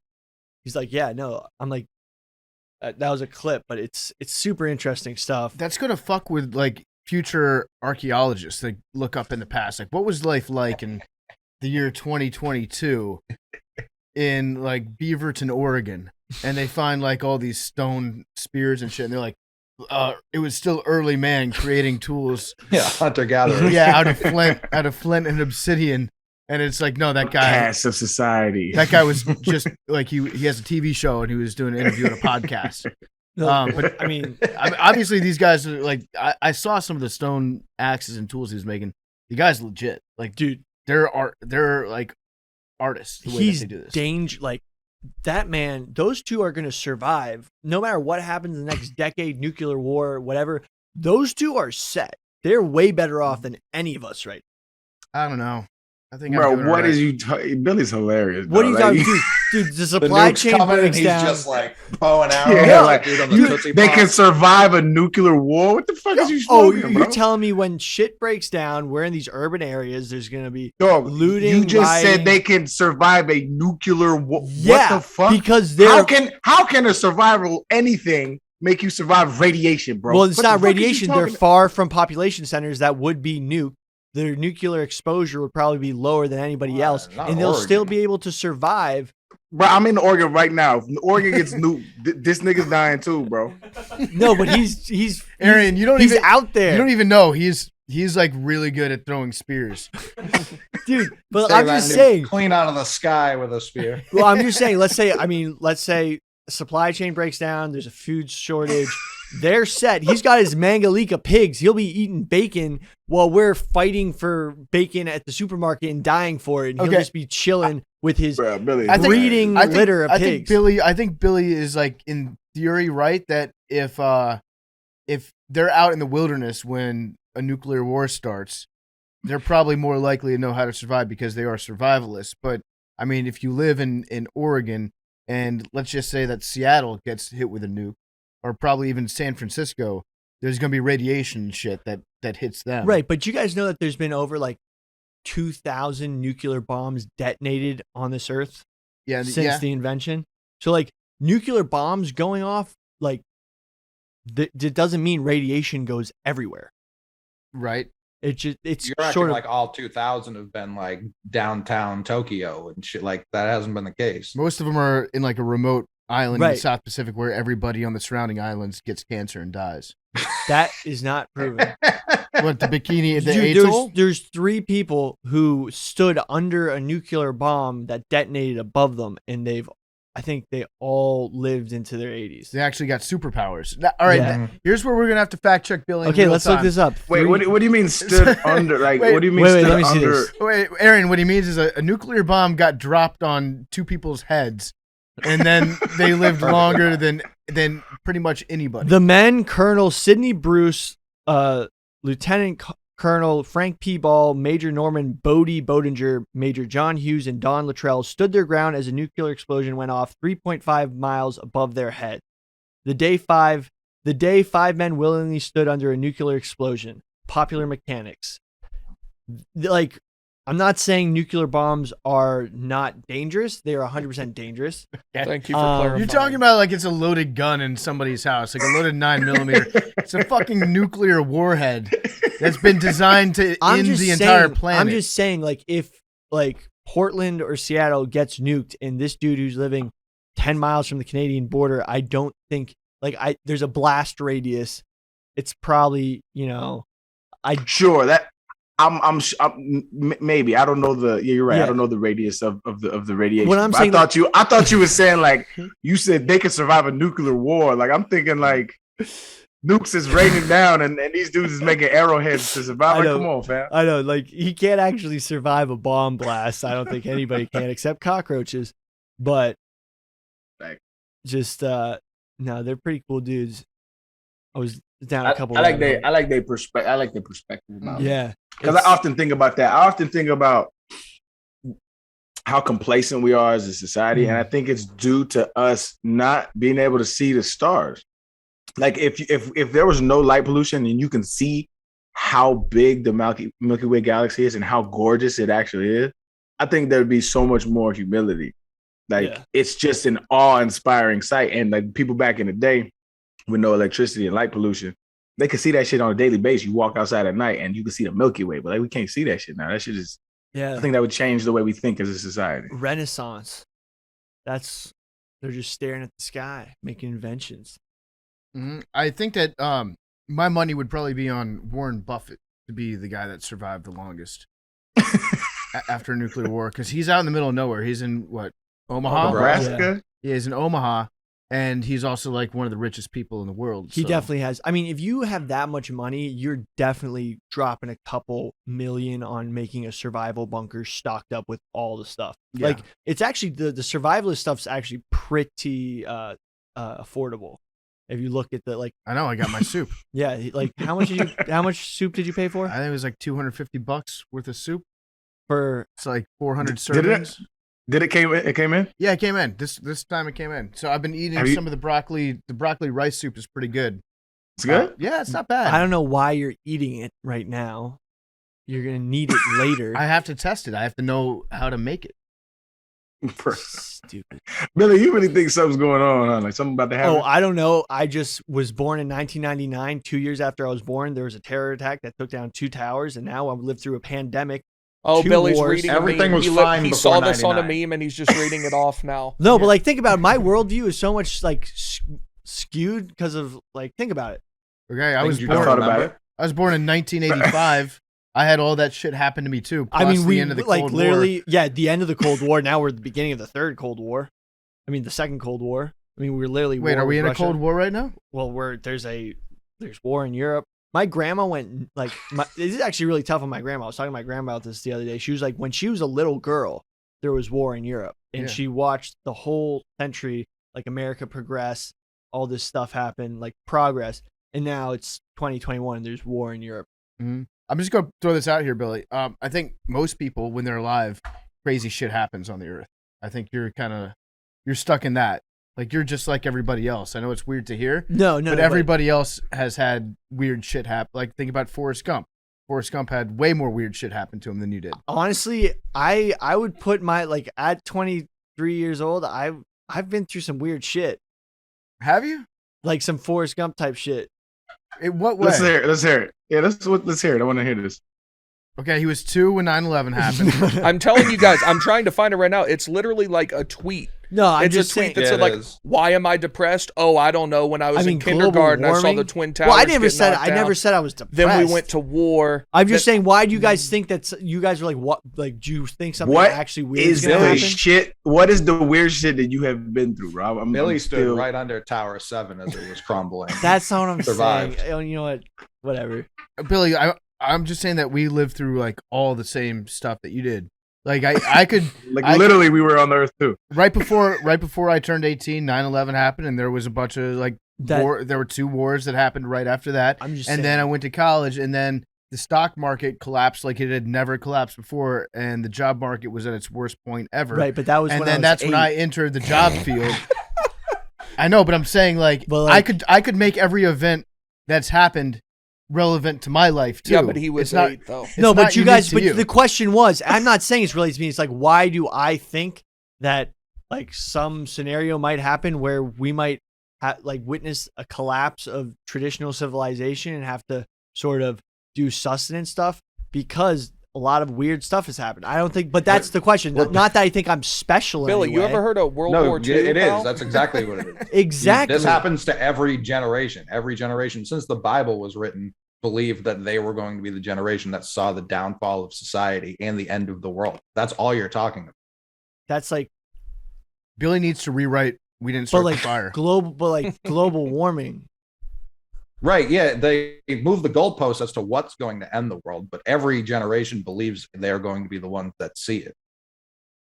Mm-hmm. Billy, what was going through your head on December 21st, 2012? I was with my buddies because I thought the world was going to end. I know. I was too.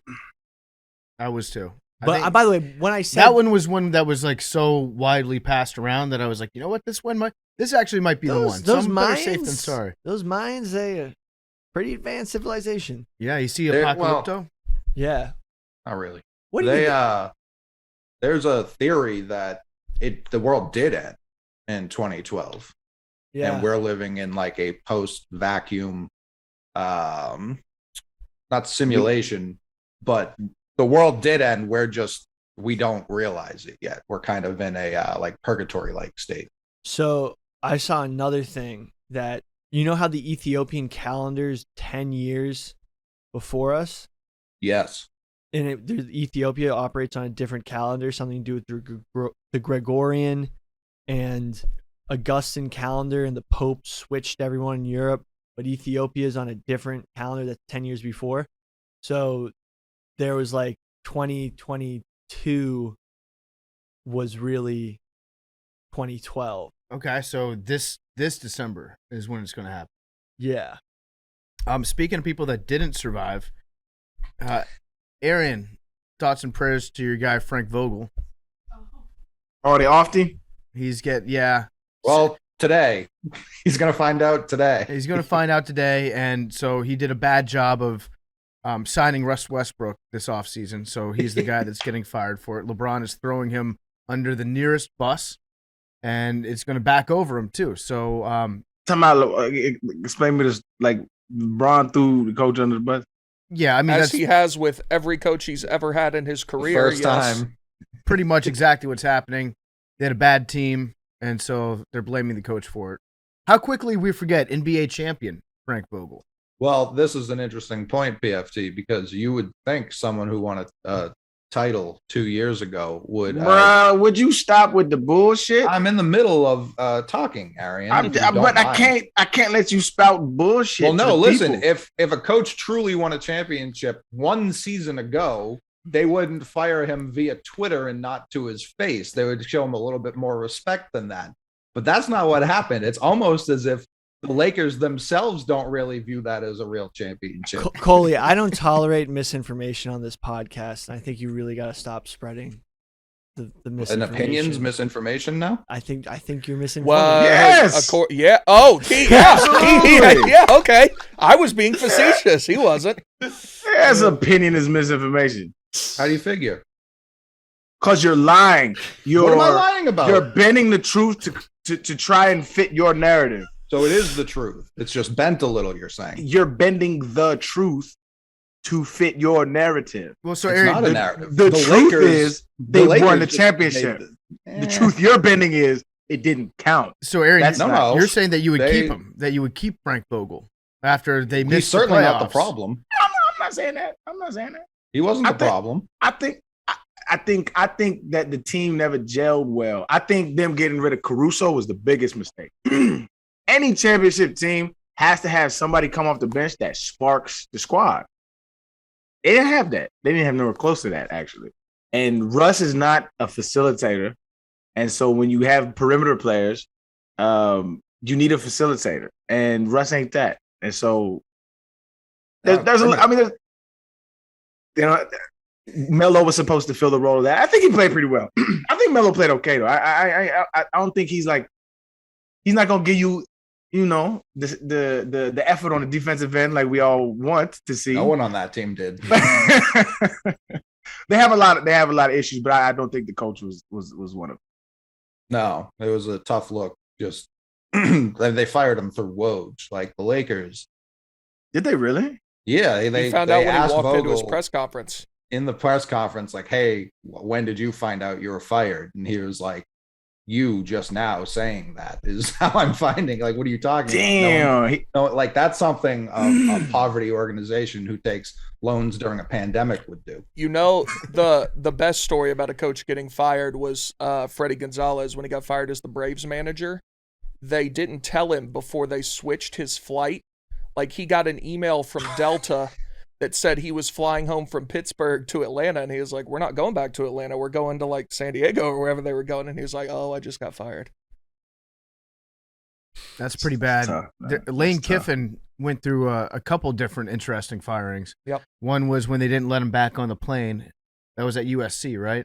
Yeah. Fired on the tarmac. Fired on the tarmac is one, and then the Al Davis PowerPoint presentation. I shouldn't even say PowerPoint presentation in Oakland. It was more of just like an overhead projector where Al Davis just like put up back sheets about things that Lane Kiffin had done that pissed him off, and just like circled him and was like, "Okay, next stat. I hate this guy.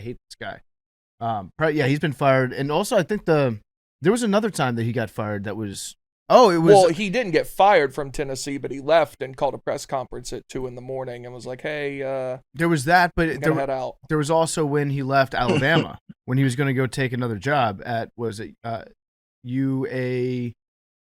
What was it? Come to the FAU when he Right, was FAU. going to go to right. FAU, and Alabama was about to play in the national championship game in like a week and a half, and then Nick Saban was just like, "Well, no, Lane Kiffin's not going to be coaching us in that game." And they lost that game, right? They lost to To Clemson. Clemson. Yeah. Some weird stuff was going on then. Didn't they make? Was it Sark that was the Yeah. interim, and then he became the full-time OC? Yep. Yeah. Yep. I love a good like scandalous coach firing. It's one of my favorite things. Now, see, the way to do it is you take your coach who's underachieved, and then you just make him GM for some reason, and then you hire a coach. That's what winning organizations do. Mm-hmm. Did you see what Lane Kiffin was doing this weekend? I did. He posted an interesting photograph on Twitter. You want to describe it? He was. It appeared that he was just throwing a little get together for the neighborhood. Yeah. I think. It looked like he may have been volunteering at a PTA event. Yeah. He was. Yeah. So it's him.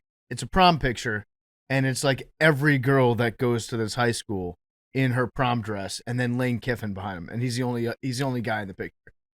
Yeah, pretty weird. Was his daughter? Does he have, Why? Because Mississippi is a weird state. The caption says, "Have an amazing prom, neighborhood at Oxford High School. # come to the SIP." Because every parent of a daughter, every father of a daughter in Mississippi is like terrified that somebody would touch their daughter in any way, unless that person happens to be the coach of the football team. In which case, it's like, hey, fair play. And now it's an honor. It's an honor. That's the old ball coach. You think that's a recruiting? You think that was a recruiting tactic? Hey son, look, the girls in Mississippi. Okay, I will say I didn't see the follow-up. He did also post a picture with all the dudes. Oh, that's nice. But he also made sure to get the one where now one where it's just me and the girls. Correct. Now a silly one.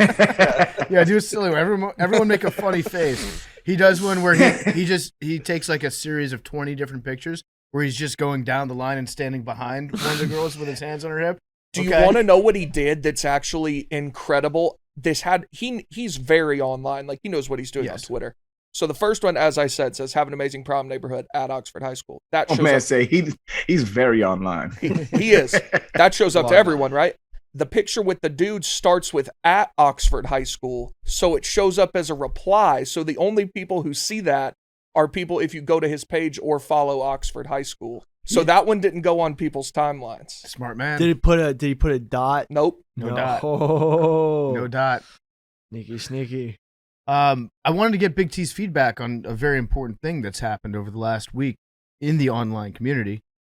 Elon Musk bought 10% of Twitter, and then he said he was going to join the board. Yeah, but now he's not. And now he's not. So he can buy more shares. Do you think that's why, or is that just like you saw a reply that if said you join the board, you get a limit to how many shares you can buy? So do you think he's going to buy the entire thing? Well, he might buy 51%. It would be very funny if, like, I think Elon is such a troll that he would buy all of Twitter and just shut it down, just so that like he could take away something that some people find joy in, because people are mean to him online. So he's like, you know what? I have the power to buy the entire thing. I might just shut it down. We should do a whole episode on him. Yeah, there's because he has an interesting. There's so many layers to that entire story and Tesla and everything. There's like a lot of layers to that. That'd be a dope episode. He's a fascinating guy. Let's tweet at him, see if we can get him on. Yeah, Elon. Yo, Elon. We know you're online. Elon, come through. We know that you're seeing this right now. Here's the thing: is like Elon Musk. He's really online. Make a clip of this, Mad Dog, because Elon is definitely seeing this because someone's going to tweet it at him. And Elon, you can pretend that you're not watching it and not respond, but we both know. We know that you're watching this right now. Come on, Macrodosing. Yeah. You can say whatever you want about anybody. Total free speech. Macrodosians, please start hitting him up, tagging him in this, please. Yeah, I want to pick his brain. I want to find out what makes old Elon tick. This is a safe space, Elon. We're not here. No, it's not, Billy. It's not. It's not a safe space. Certainly isn't. He doesn't want a safe space. He wants total freedom. You can say whatever you want on this show. How do we lure him in? We need some bait. Put a bunch of snacks on the ground and a trail that leads to the studio. Yeah, something. Some bunch of emeralds. Little Doge coins. Yeah. We'll buy whatever fucked up crypto you wanna try to sell us on this show. You can pump whatever crypto. Yeah, pump. Yeah, this is a free pump zone. Yeah, you can pump and dump in the studio. Promote whatever bullshit it is, or if it's something that you think is legit. I personally don't care. You can make gonna get him on now. You can make up a free product, like a new product that doesn't even exist, and promote that product on this show. Guys, that's what he does. I will buy a Tesla. I think if Elon comes on this show, how about that? Arian has a Tesla. I have a Tesla, and my fucking rearview mirror, the paint thing is peeling off. So fix that shit, nigga. Yeah, I only want Elon on the show to ask him one question. Why the fuck are the handles so hard to use on a Tesla? How come I can never figure out how to get in and out of the vehicle? It's an IQ test. He said that. It is? Yeah, you just got punked. I did get punked. I mean, it works, but like, I guess it's an IQ test, but the first time that you get into a Tesla, it's not intuitive. You have to like hover your hand over it and press on this one part.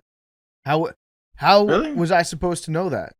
I would be a great test driver for the Cybertruck. I think I would be great. That's not coming out, is it?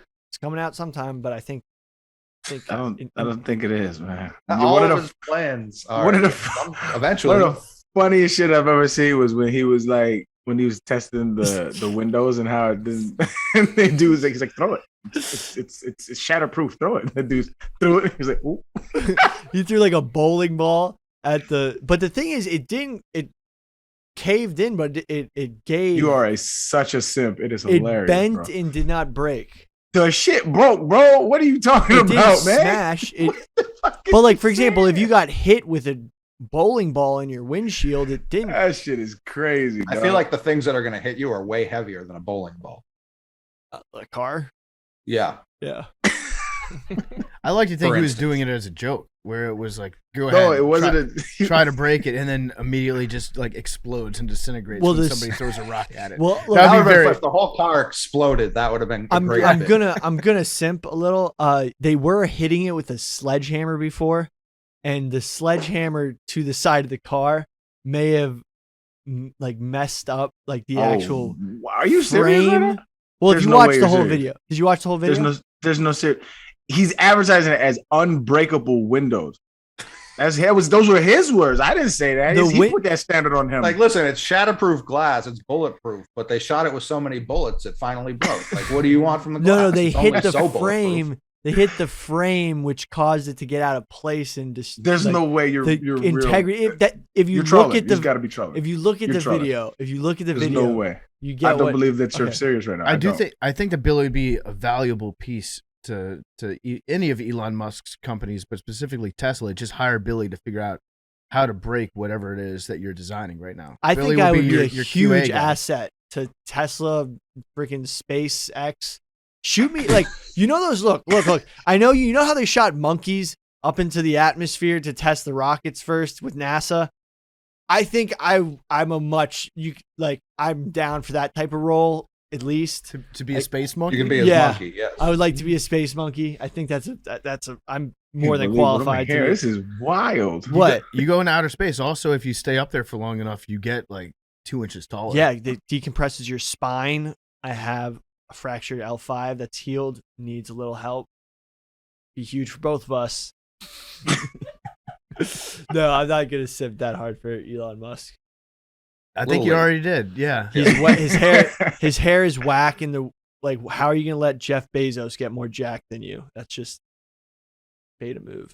But All right, Elon, come on the program. So here's a hypothetical. All right, we're out at this mysterious cabin in the middle of nowhere, totally isolated, trying to survive. Billy goes out. He brings back a deer one day. Big T, your job was to be gathering. You were gathering berries and roots. And Billy had a successful hunt. You had a bad day. We all were also taking Billy's. Our job was to take Billy's deer, turn it into clothes. I made a great set, like an awesome hat, some gloves. I have 3 pairs of gloves actually, but I'm keeping all the gloves for myself. Billy's keeping all the deer meat for himself. Are you just eating your berries? Well, I find it interesting in this scenario, you picked a job that was predicated upon someone else doing something for you first that was done successfully. Yeah, I'm a leech. And then you could just do yours. Yeah, I'm a leech. So I find it pretty no, but that would You only made a hat and some gloves. no, but honestly, I just all gloves. I made exactly as many pairs of gloves as people there are, but I'm keeping them for myself in case. I don't think something that's happens. a realistic scenario. I think that Big T would probably be in charge of something like gathering wood. I think that would be a good job for Big T. You can carry a lot of wood. Yeah, you could carry a shit ton of wood. Would you be down? And then maybe building. I think in a scenario where I landed on a plane with you guys, I would take my chances solo. Are you serious? You just That said makes that you sense. didn't want to survive anywhere. Correct. Yeah, Thanks for- once the plane has crashed, I think all bets are off in terms of things you want to do. You wouldn't want to Billy. be cohesive? With this group? No, I don't Okay, think so. so then I we're think I change- would kill myself far sooner than No, I so would this die is of what the we're elements. doing. If Big T tries to run away, we Yeah. then take him captive and make him do our bidding and keep him with us. And then we eat them. No, we're not going to eat him. We're just going to make him. We're going to. Big T, is your biggest reason for fleeing because you believe Billy would suggest sooner than later you should be eaten? Just that I don't think this crew hanging out 24/7 would be the best way to spend my last days. No, I think we'd have a great time by the fire. I would take my chances with the elements. Dude, it would basically be this podcast next to a fire. How quickly? That's so fun. When is it appropriate to turn to cannibalism? When That's the major question. Billy's, you've thought about this. Yeah, no, I have. That's why we got to take Billy out early. No, once the first person dies.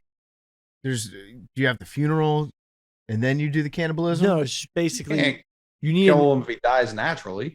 You can't eat him if he died naturally. What if Arian is like so day 2, Arian starts to cough. By the way, I'm not pro cannibalism.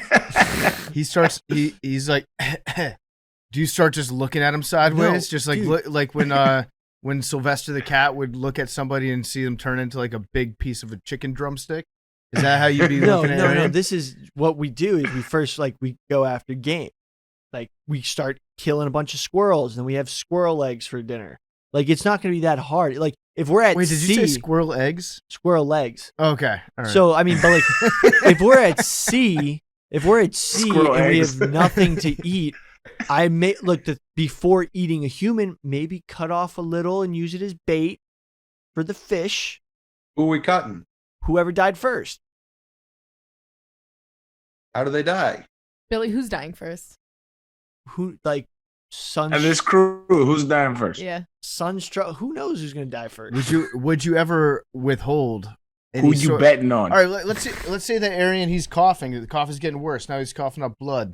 He's got like a huge fever. It's very clear that he's going to die. I think. Do you start rationing Arian's food? No, I think Arian's gonna be like, "Yo, finish me off, bro." Right? No, actually, not. Euthanize me.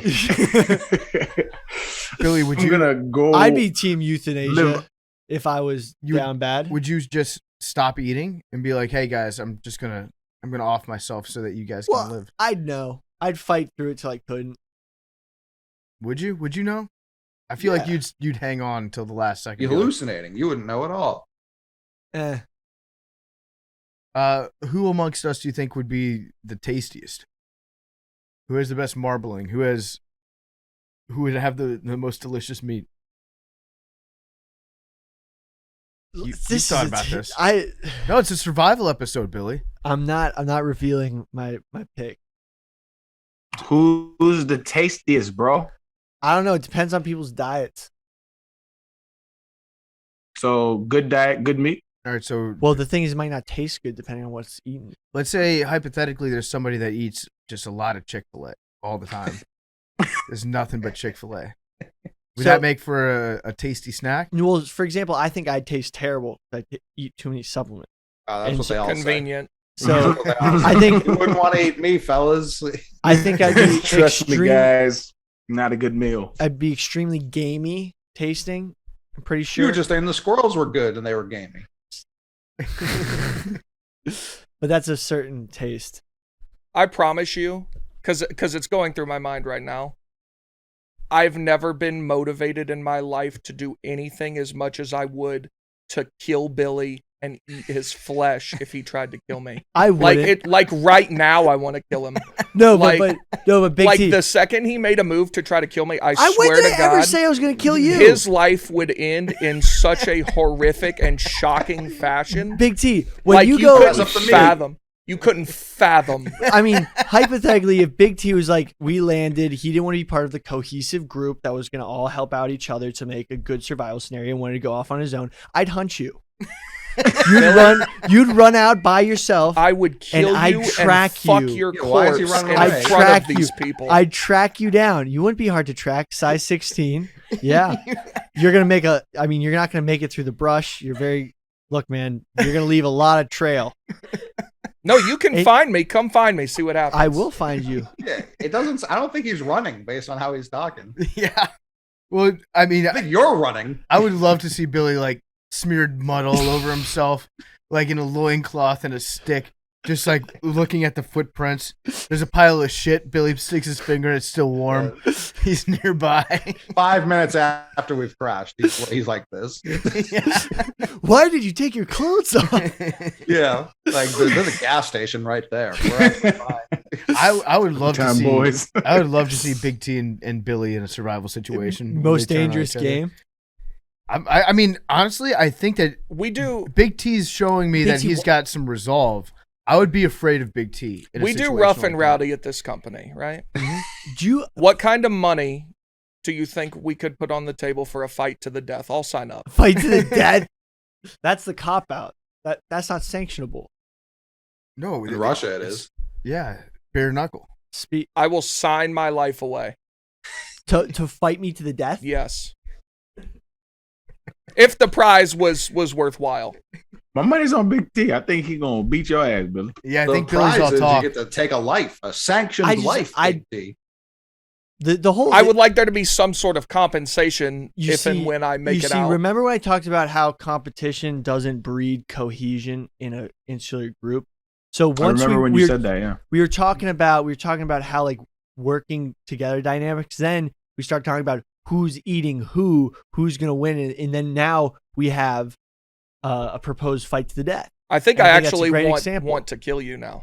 Why? I think I've talked What did I because my do? mind has gone into that mode. They where were it's like suggesting the He can't get Chick-fil-A. out. He can't shake it. eating. where it's like He's got- it's he's got time murder on the to mind. it's time to kill Billy. Dude, Big You- T's tasted flesh. And he's got I a hunger never- for more. look, Yeah, that's for the rest of us. This has become a real problem because now Big T either has to become our king, or we have to band together to take him down after he's mauled Billy. I you mean, think he'd stop with just me? That's If what he I'm- was I literally just successful? said that. Yeah, no, Nice then I might go campaign. back and rejoin the group. yeah. I might be like, y'all have seen what you're fucking with now. Look, Do you want to do this or not? Here It would I am. depend how decisively you murdered Billy. This is fair. such a. Why are we murdering each other? We should be working on cohesion. You Well, literally asked allocation. earlier, had we I read think Lord of the Flies? Have you?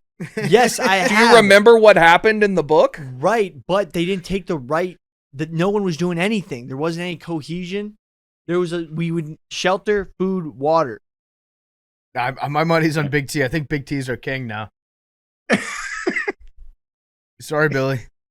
No, I just don't believe like in that situation. Why would we ever want conflict amongst ourselves when we have Listen. enough conflict with the wild? You were proposing eating people. I was not proposing eating people. They wanted me to say that I'd eat you. Before that, you said that we're gonna eat someone. I You- never said d- that. Does he Hey, yo. listen to the things Hey, he yo. What did I says? say? yo. What did I say? Hey, yo, PFT instigated this whole shit. Yeah. It's so funny. I don't want I- to eat people. I actually think that this scenario would play out kind of like, and forgive the comparison, but Big T, you're kind of like Daenerys Targaryen, where you have such strong resolve that you would make us all want to fight for you. We would all just be like your minions, and you would take Billy out just to prove a point because you're that fucking cold-blooded right off the bat. And Billy, yeah, sure, you've got honor or whatever, but guess what? This is a survival situation where there's no such thing as honor. Why are you? This is ridiculous. This has gotten to a ridiculous point. I That's also Big like T. how That's Big T's line. Billy's like, why would we do the thing that humans have done for hundreds of thousands of years? Why would we do Well, that? I'm trying to solidify a plan so that we have more success. Yeah, Like kill right him, now, all like that shit. hypothetical situation. If we get in a survival situation, we should work on cohesion. We should have a group looking for water and a group setting up shelter. The first thing we do when we get in that situation. First rule is try to kill the person who's trying to be in charge. I'm not trying to be in charge. You're trying to be I in agree charge. with that. No, Billy, He makes you've a good said You point. just said you were going gonna kill He me. tried to leave. Yes, I said Yeah. I did what I said I was going to do. Kill the person who's trying to be in charge. Yeah, Billy, the more you want to be in charge, the less it I makes me don't trust want you. to be in charge. Oh, I'm giving just. people orders. We're gonna do this, Now and we're this. lying. Did I? But like, It's tyranny. But that's just Billy's being a no. tyrant. But that's just common sense. Donnie and Ray would agree with me.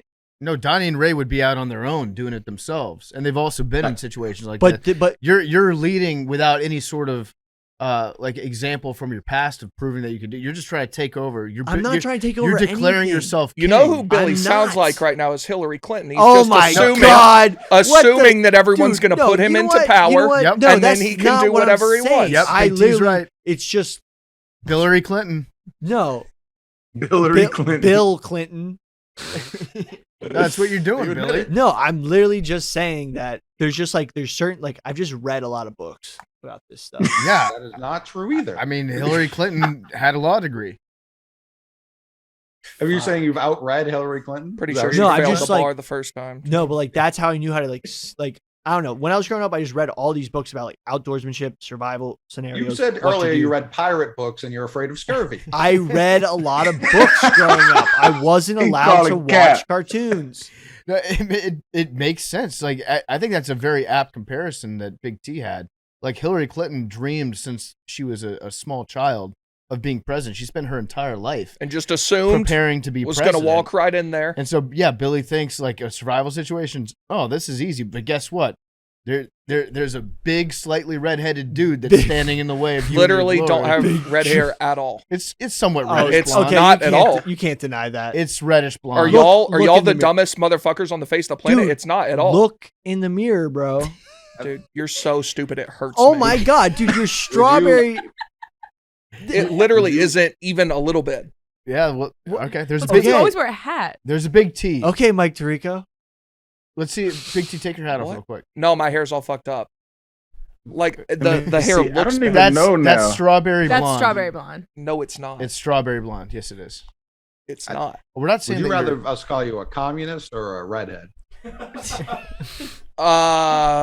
This is the angriest. They're both I've objectively untrue, but All right. I guess communist. I mean that gets you. You can do it if you say you're a communist. Now you can do whatever you want. No, it's okay, guys. I'm an ally. I mean, I have no choice but to follow Big T. I think he's I established. can't himself. Now, find a honestly, picture I don't of want you with your head off. PFT, I don't want you in the survival group because you've been just setting people against each Also, other. Well, Big hey, it's Arian, not my your- Twitter it's not profile your picture. I'm choice. not wearing a hat. What do you mean it's not my choice? You can't just kick me out of the hold group, on. Billy. Well, I'm just saying, I'm verbalizing. I don't think your lack of cohesion and instigation would be good. You're for a deflecting group. because you're upset that Big T absolutely It's too dark. emasculated. No, Also, is- no, you're trying to cause. This is one of the things I Is said Billy when I kind first of a jumped. fraud? Billy didn't grow up in the wilderness. He didn't grow up in the Wow. woods at all. Okay, let's The put wilderness to Billy was Central Park. let's put it to a vote. How many people would like to kick me out of the group like Billy suggests? You know what? I'm not actually saying that. I'm pro You cohesion. just said that. Yeah, you just said that. So it I'm looks saying like I'd you're on your like own. to, but I don't. Your want motion to. failed. You're causing the most dissension out of anyone. No. Correct. You know what? Can't win. PFT is very smart. He's crafty. Entertaining. He's spry. I would trust PFT. I thank you, Coley. I think I am spry. I would like to have Coley around. I think that Coley, he has that element of him where he does have a family to protect. He's a guy that I think could be gritty in the right situation. He could tell good stories. That's important, keeping us entertained. Arian obviously is a guy that would be an asset in any sort of survival situation, especially if there was a wolf attack. I don't want to say that. I don't want this to be taken the wrong way. Mad Dog. Am I out? What would you? No, I'm just make a case for yourself. Morale. Morale. I like Okay. it actually. I also feel like if we're really gonna go back in time, if we're crashing, I could be a hunter gatherer. Like, or wait, what did the women do back in like the 1600s? In the 1600s. Like I could. 1600s. The answer's not good. More like Not much, 1600 yeah, that- BC. BC. I could create clothes. Like, okay, once we have to use all of our clothes that we have on for like bandages and slingshots and things like that, I could create new clothes. You'd be our fashion designer. Yeah. I You'd also design new clothes. Now, clothing is very important in survival Yeah, 'cause situations. Like of yes. temperature. Mhm. I also feel that I can swim really well. Okay. I could go like if we're near water, go swim. I think the morale element is Morale. important. Do you know I also first thi- aid? I think that having I I think could do that first aid. having a woman around would be like if it's a bunch of guys like you've already seen basically attacking and threatening to kill each other, having a different perspective around like a more calming I can influence. cool you guys down. Yeah, calming influence I think would be helpful for the group. Also, Please don't imply there are inherent differences between men and women. That's sexist. I won't have that. I'm in not. my... Yeah. I'm not implying You're that. just you're a PFT calming implied that, person. yeah. I think I'm pretty calming, and I also feel like if we were there, what if we found other people? I could help. We could create a whole island. then at that point we're creating a whole island. What's your role in that? Yeah, we're incapable of speaking to others now. No, I'm saying if we're there for years and years and we need to procreate, you have to listen. That didn't take long. That did not. No. That would also be just very dangerous. That's another thing in Yellow Jackets. One person may or may not become pregnant during the show, and then you're in the woods. Then you're a liability. And then well, what we do can you do avoid that then? easily. Yes, that is a very easy thing to avoid. Avery. Well, I mean, if Big T's gonna be king, him and I are close friends, so he needs a good friend around. I would recruit Avery to come with me to my offshoot camp. Hand of the king. Yeah. Yep. Listen, you have to pay respects to the king, and he's clearly gonna kill Billy. So No, I mean, look, we're already down one. I've guy. been Yeah, since Billy's day dead. one preaching cohesion. Yeah, a little too hard. Yeah, because you Like, know you need help. You what's can't your do angle? it on your own. Yep. What's your angle, Billy? Why do you want us to You be? know what, man? I just want us to survive and do cool shit while we're out there. So you're looking at this. Here's my problem with Billy. I think that Billy would be good in certain aspects of it. But also, I think that Billy would enjoy being in the situation a little bit too much, where he actually would not prioritize escaping. Getting out. Yes. Ah, I think that he would be like, this is awesome. This is sweet. Billy Let's would look just at it as stick a around. game. I feel like Yeah. we'd be able to come to an agreement together, and then Billy would try to change the agreement. Like, we'd all be like, oh, we should do this. And then Billy's like, no, wait, I saw this on TV last week. We should do this. Yeah, we need a singular vision. And say what you want about Big T, but he does not waver from his visions that he has. He's steadfast and resolute. I think that's an important thing to have in somebody that's our leader, whereas Billy would be a little bit too wishy-washy. what? And we wouldn't have Google to double check Billy when he makes these grand proclamations. Yeah. Yep. And we don't have supplements.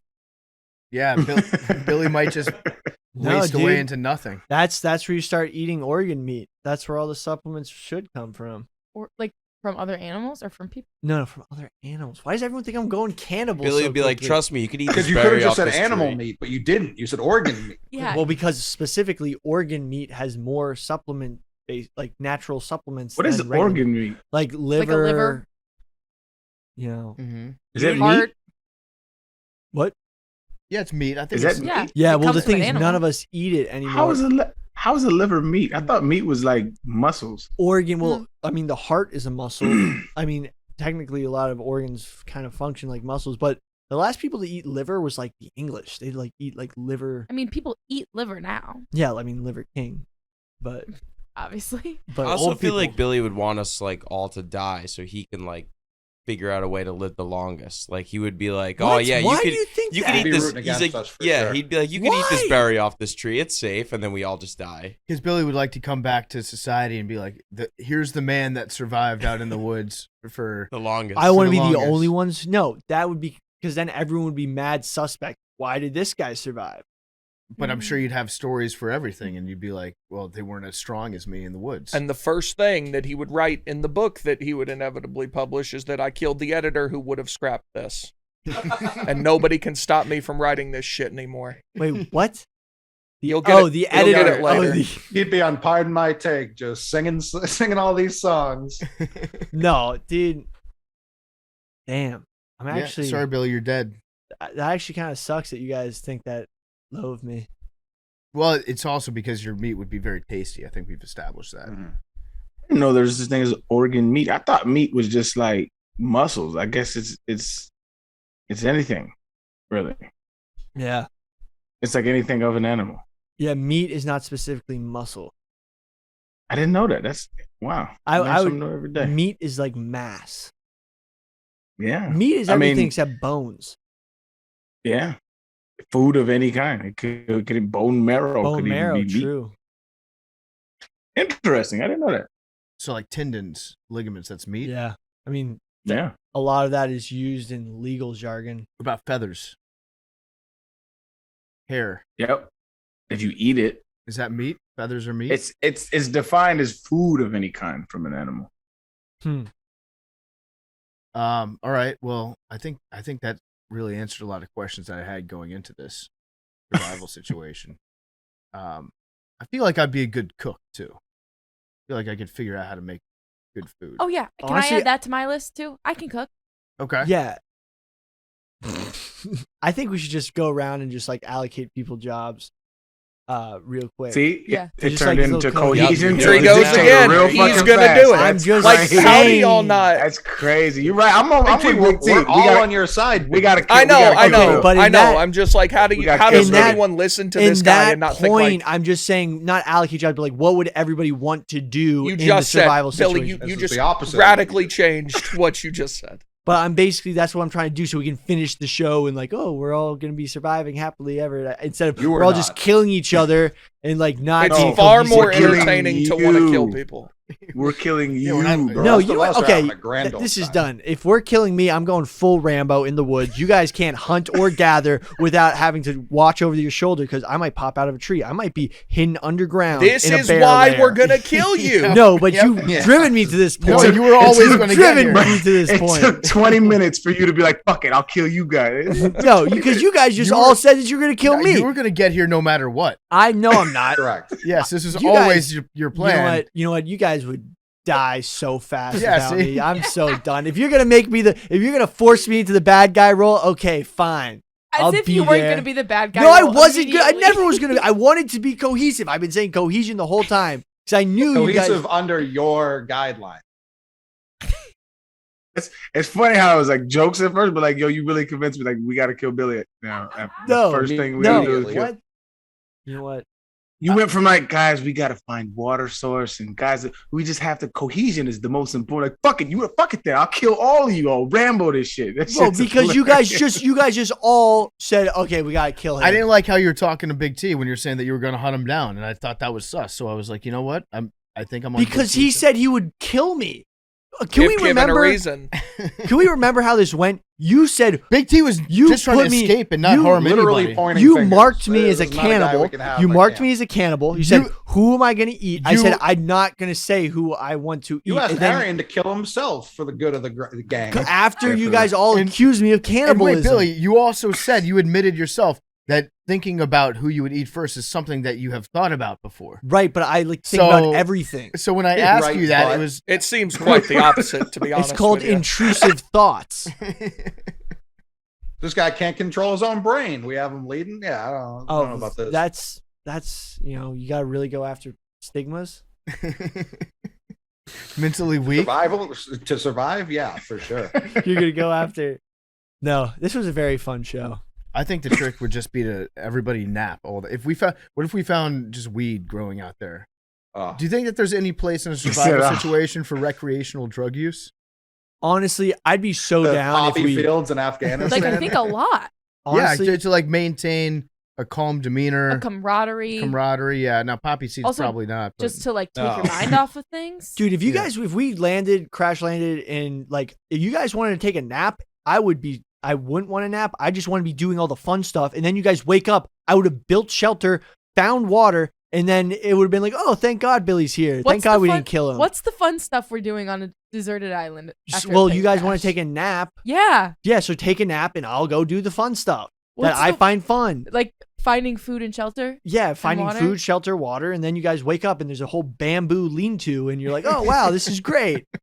And I'm just sitting there whittling, trying to make How the fire prevalent start. is bamboo in the area we've crashed? I thought that we just said I think desert we're doing island. desert. I think we have to do an island. Bamboo spreads pretty fast. Here's what is Yeah, it making does. me It grows it fast. grows super. It's super a fast. weed. Like it's 6 a feet weed. in a day or something. Here's Yeah. what's making me Yeah, I'd rather concerned have about them. Billy's scenario right now is that Billy is saying, no, what I would want you guys to do is to not do anything. Let me go out and do everything And then we all feel, day, every day. And that way Billy has something over us Yeah, where we're owed. after like a week of him doing everything, he's like, you guys aren't doing anything. That's his situation. That's his ideal situation where he is like, everybody is in a mode of deference to how great Billy's survival skills are. Well, that's That's what happens. that's this become- podcast. Also, what happens? What happens? Someone's prepping. Billy's actually like the biggest Democrat on this show. Oh, which is oh, Tough to do. I Oh, also, yeah. Billy just snuck that in there a second ago. I don't know if you guys no, even- don't have Okay, to. I They'll heard it. get it. They'll get Yeah, it. oh yeah. where he Yeah. was like, yeah, Oh, it's yeah, the podcast. some- yeah. I'm the only one that Yeah. does any of the work out here. Anyway, next thing. I heard that. Yeah. I'm a big lib. According to Big T. Mm-hmm. Also, what would we do? So, okay, let's say we built the food or we built the shelter. We got the food. Billy. We have Billy Yeah, built Billy. it. Billy, sorry. Mm. There is food, there is shelter, there is water. We have a sustainable source from somewhere. Or we can find squirrels on this island that Billy can slingshot. What happens like after that we kind of like stabilize? Then we make the agricultural Here he goes. revolution. He can't help himself. He just. What do you mean? I know what we'll do. Well, we start building a fence, capturing small animals, Maybe he's not a Democrat and after all. domesticating them. Why aren't we just trying to escape at that? Like, See, that's what I'm talking about, Mad Dog. Billy wants to create an entire new society that he gets to yeah, live in. I want to leave. Forever. He has no reason We to get out. capture wild boar piglets and we start raising the hogs, fatten them up off of scraps. Mhm, okay. This And sounds then like a we have- long-term plan. We You're not invent- answering my question. Why aren't we like spelling We're out, trying to leave the island, I man. thought- spelling out You trying to- SOS in you the trying to- sand? You trying Or- to stay there forever, bro. Feels like we develop a new language. We write the Macrodosing Constitution. Or like we're starting a fire so we can, be seen from up above. Like why aren't those things happening? Well, Or honestly, are they just in that's not the fun part to me. the leaving? Yeah, the fun part is staying there forever and ever and ever. So Yeah. are we Big killing? T, I'll hold him down while you work the Rick. All right. I was gonna say, are we killing Billy right away? Or are we gonna let him set it up for No, us we have and to then let him kill set it him? up. Okay, Well, here's now he But knows. the thing is, I'm not Cool. trying to kill you guys. I'm trying to No, just we're trying to kill you. but the thing is, it might be the end of the movie, right? And you guys are like, it's time to go, and I'm just sitting there like, guys, I'm not gonna leave. And then like you guys leave me in the jungle. And I that's think the end of the movie. I think here's the plan because Billy does have some good ideas about how to start to get things done for survivability. I say that we land. First thing that we do is we build a jail, and we put Billy in the jail, and he tells us the ideas. None to of do. you are gonna but build then- the jail. But then let's be real. None of you want to do work. But then Let's but then Billy just gives us the ideas, but he's not around to help us execute them. So we have final say over what he's telling us to do. So we use his brain. I think that Billy's brain has some good stuff in it, but just letting him run free, I think, is a recipe for us never getting out of this situation. well, you guys, if like for example, you guys can make the effort to. Why are you guys depending on me to find the way out when I'm? Not. We're not. We actually don't Well, want but- you to contribute Most to of that. our plans have been eliminating you immediately. I think that you would be good your brain would be good for short-term survival, but you would get us too far down the path of establishing a brand new civilization and never getting back.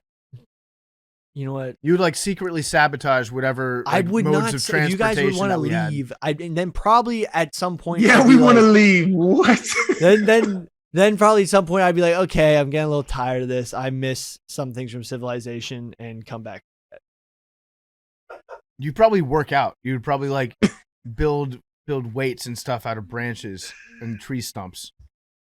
And just be like, this is actually kind of cool because I get to spend like 90 days trying my own like P90X version. Billy would use us as like bench press. No, but what'd be great is that I'd be doing so many activities. I get a workout from them. You'd probably also not find starches. You would intentionally leave those out so that we would all be in ketosis. No, but that's You would no. put us on a high protein diet. You don't think I'd try to like find sugars to ferment into alcohol? That's a good That's point. true. That's He did valid. say Yeah. if he had $500 in an airport that he would need to be drinking. Yes. I'm gonna keep it around for that. I definitely need. to Yeah, drink we while I'm out definitely there. would need to ferment stuff. And was going to miss a show to keep drinking in Boston. That was a joke. We established that. How was the last weekend of St. Patrick's Day this weekend? Dude, That shit's still going on, bro. What the fuck? Yeah. It's a state of mind, really. in my mind, I've never left. What's the last day of St. Patrick's Day? Is there a Dude, big it celebration was- on it? It's the end of the weekend after St. Patrick's Day or during St. Patrick's Day. That is. Yeah, that guy couldn't escape South Boston. He was going to get off an island. Okay, I literally lost my keys to my house and car, and I was like, "Oh man, should I try to delay my flight to find? You know what? Never." See, the other thing that concerns me is if we were in a survival situation, I would be trying to get back so I could go back to work. Billy, on the other hand, would be like, yo, this is like pretty sweet. Low-key pretty chill. Yeah. You guys want to do some voicemails? Yep. Hit it. I think we've established our survival situation pretty well here. Let's be realistic. Are we actually not going to work together and try to No, we are. actually take it seriously? We just have an extreme distrust of you. Why do you guys distrust me? You've never been put to the test. We don't know how you'd react in like a real No, situation. we know how he'd react. He just showed us. Right? Well, after you all said I should die. No, we never Not said that you should, that you would. Big T Awfully did. killed. By the way, we're just like kind of glazing past the fact that Big T was like, I would kill you and fuck your horse. I did get carried away. That there. guy is in the red flag. But that's good. But we can't have anybody getting pregnant, so it's good that Right, we've so- got like a That human was sex doll purely that he's getting. Yeah, euphemistic. you're a flesh. Oh, We yeah. turned you into a communal fleshlight. You know what? Necrophilia. Oh man. The only thing I fear is Arian's jiu-jitsu. The only thing you Right. fear. Aaron, You should. do you think that you could Yeah, like? Arian's on his back. What- Like, what's he doing? What if we made Yeah, one no. of those pits that Coley was talking about, like a false floor with a bunch of leaves on it, and put you at the bottom of it? So like we chased a deer across this thing, and the deer fell down into the pit with you. Do you think you could kill a deer using jujitsu? Of course. Yeah, that deer probably has no training. Definitely doesn't have any training. Well, But it's a you can- Brazilian deer. You can kill pretty much anything. I mean, let me take that back. Well, no, I think you could. Deer are actually pretty tough. I There's think you could. You could strangle it with a triangle. Deer are one of my Yeah. biggest fears. dude. There's some hilarious videos of hunters getting absolutely fucked up by like white-tailed deer. Mm-hmm. Dude, deer scare the shit out of me. Aaron, one last question for you before we get into these voicemails, because there was a video that went viral last week, I think, of like a street fight. That when I say street, it was actually taking place like in a cul-de-sac on asphalt. It was like a smaller guy against a bigger dude. Smaller guy does some jujitsu shit on him, gets on his back, gets his neck, takes him down, chokes him out. The big dude starts tapping during the fight. If a dude's tapping in a fight, do you respect the tap? Do you let go? In a street fight? Street fight, like the big dude was trying to cave the small guy's face in with haymakers and shit. It was a legit fight. Do you let him go? It depends on the situation. If in that scenario, yeah, you let him go. There's people around and stuff. You let him go. Like say, like you trying to restrain somebody, and you want consequences done to them. Like you until the authorities get there, you gonna hold him up. Like, So, if, like- if the guy's got a weapon or something like that. Yeah, some shit like that. Or like I've always thought of like scenarios of like if you witness like a kidnapping or something like that, like if you don't beat him to death, then you hold him until the police get there. Mm-hmm. Sleep them.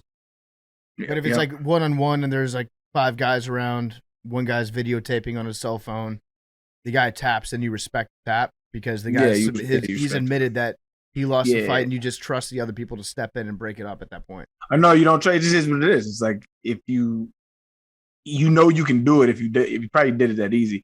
If you let him go and he tries it again, then you don't let Then we stay in here until your people come That get was a you. real tap this time. I'm really You could just put him to sleep too. I mean, that's a thing.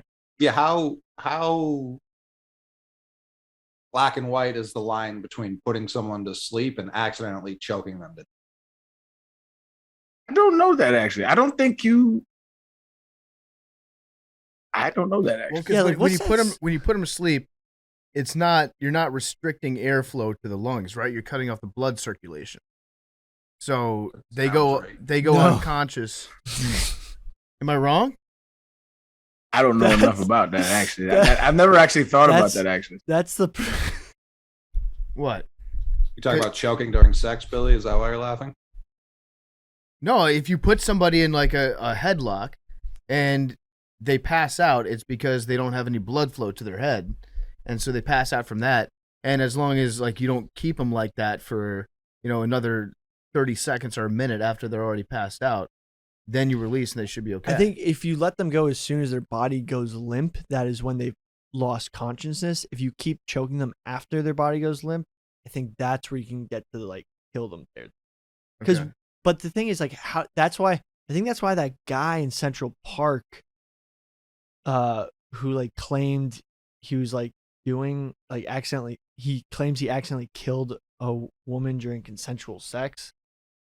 I'm like, if you're having sex in a park and somebody dies, I'm just gonna say arrest the guy that killed the person. That wasn't consensual. You can't even make that argument if you're in Central Park. You're right. You're right. PFT. So when you restrict the blood flow, that's why people pass out. If you continue to choke them after they pass out, you're restricting their airflow, and that will kill them. Okay. So they say do it until somebody's unconscious, and then you have to stop. Obviously. Yeah. But, So the Central Park Strangler was this guy named Robert Chambers. He was called the Preppy Killer. Dude, this guy. Yeah, if somebody dies in a park in Central Park, that's murder. That's my general rule of thumb. Yeah, I think that's fair. All right, let's do some voicemails. Okay, ready? What's up, guys, from the Macrodosing pod? Love every show you guys do. This is Liam from Massachusetts. So a couple of years ago, a certain ice cream brand by two gentlemen asked for flavors of ice cream as recommendations for a new type. I kind of came up with Mind in a Pretzel. It was going to be vanilla ice cream with a maple brown sugar swirl, also with pretzel bits in it, sweet, salty, whatever. So I was kind of curious, what would you guys come up with as your own ice cream name, and what would be the ice cream? All right, stay beautiful, stay handsome. Thanks, bye. That's a good question. That shit sound nasty. Pretzel ice cream, bro? No. I kind of like it. The caramel with like a little bit of salt. Do. Yeah. I bet y'all do. Mm-hmm. Shit sound gross. I think I'm always a sucker for birthday cake ice cream. I just like the fact that there's a flavor called birthday cake, because birthday cake isn't really, it's like, not really a flavor, but I know what you mean when you say birthday cake. Yeah, it is. But there are multiple types of birthday cake, is what I'm saying. But we know what you mean. Yeah, I get what you finished. There is and there isn't. Mm-hmm. The presence of rainbow. Ooh, I would go with ice cream cake flavored ice cream. Yeah. I think they have that. Let me see. Ice cream cake flavored ice cream. So it's got like a little bit of the cake in there. It's got some fudge strips, some icing inside the ice cream. Mm-hmm. And then it's got the ice cream that you get inside of an ice cream cake. It's just the proportions are like inverse to an ice cream cake. I'm not seeing any ice cream flavored ice cream. I think that mark. Hell yeah. That's what I would do. Like that. I think they probably had this, but like, because I'm not a big sweets person. But do they have Reese's ice cream? Oh yeah, Reese's. Okay, yeah. I love Reese's. Those are probably the only candy I like. Reese's, the little butter, whatever, the little circle joints. We're there you go, Reese's cups. About, yeah. Whatever. I couldn't think of the fucking name. I was more for me than for you. Yeah, that and ice cream would be fire. Probably. Is there a peanut butter and jelly ice cream? That might be good too. An Uncrustables ice cream. There we go. You low key like the Wonka of ice cream flavors. What the fuck? Uncrustables ice cream. You tell me that would fly off the shelves. That would be. I'm saying you're killing this shit. Yeah. Mm-hmm. Like a sponge cake almost. Yeah, but not the crust. Yeah. Uh-huh. Well, no crust. It's Uncrustable. Yeah, Uncrustable flavored up. Man, I just came up with 2 awesome types of ice cream. Not to brag, I'm just very proud of myself. What would you name them? I don't know. I'm guessing Uncrustables and ice cream. I mean, I guess they kind of named. I think it's just Uncrustables ice cream. And then ice cream cake. Uncreamables. Wait. It's a little. Yeah. It. I'm workshopping. I'm workshopping that one. The name's not important.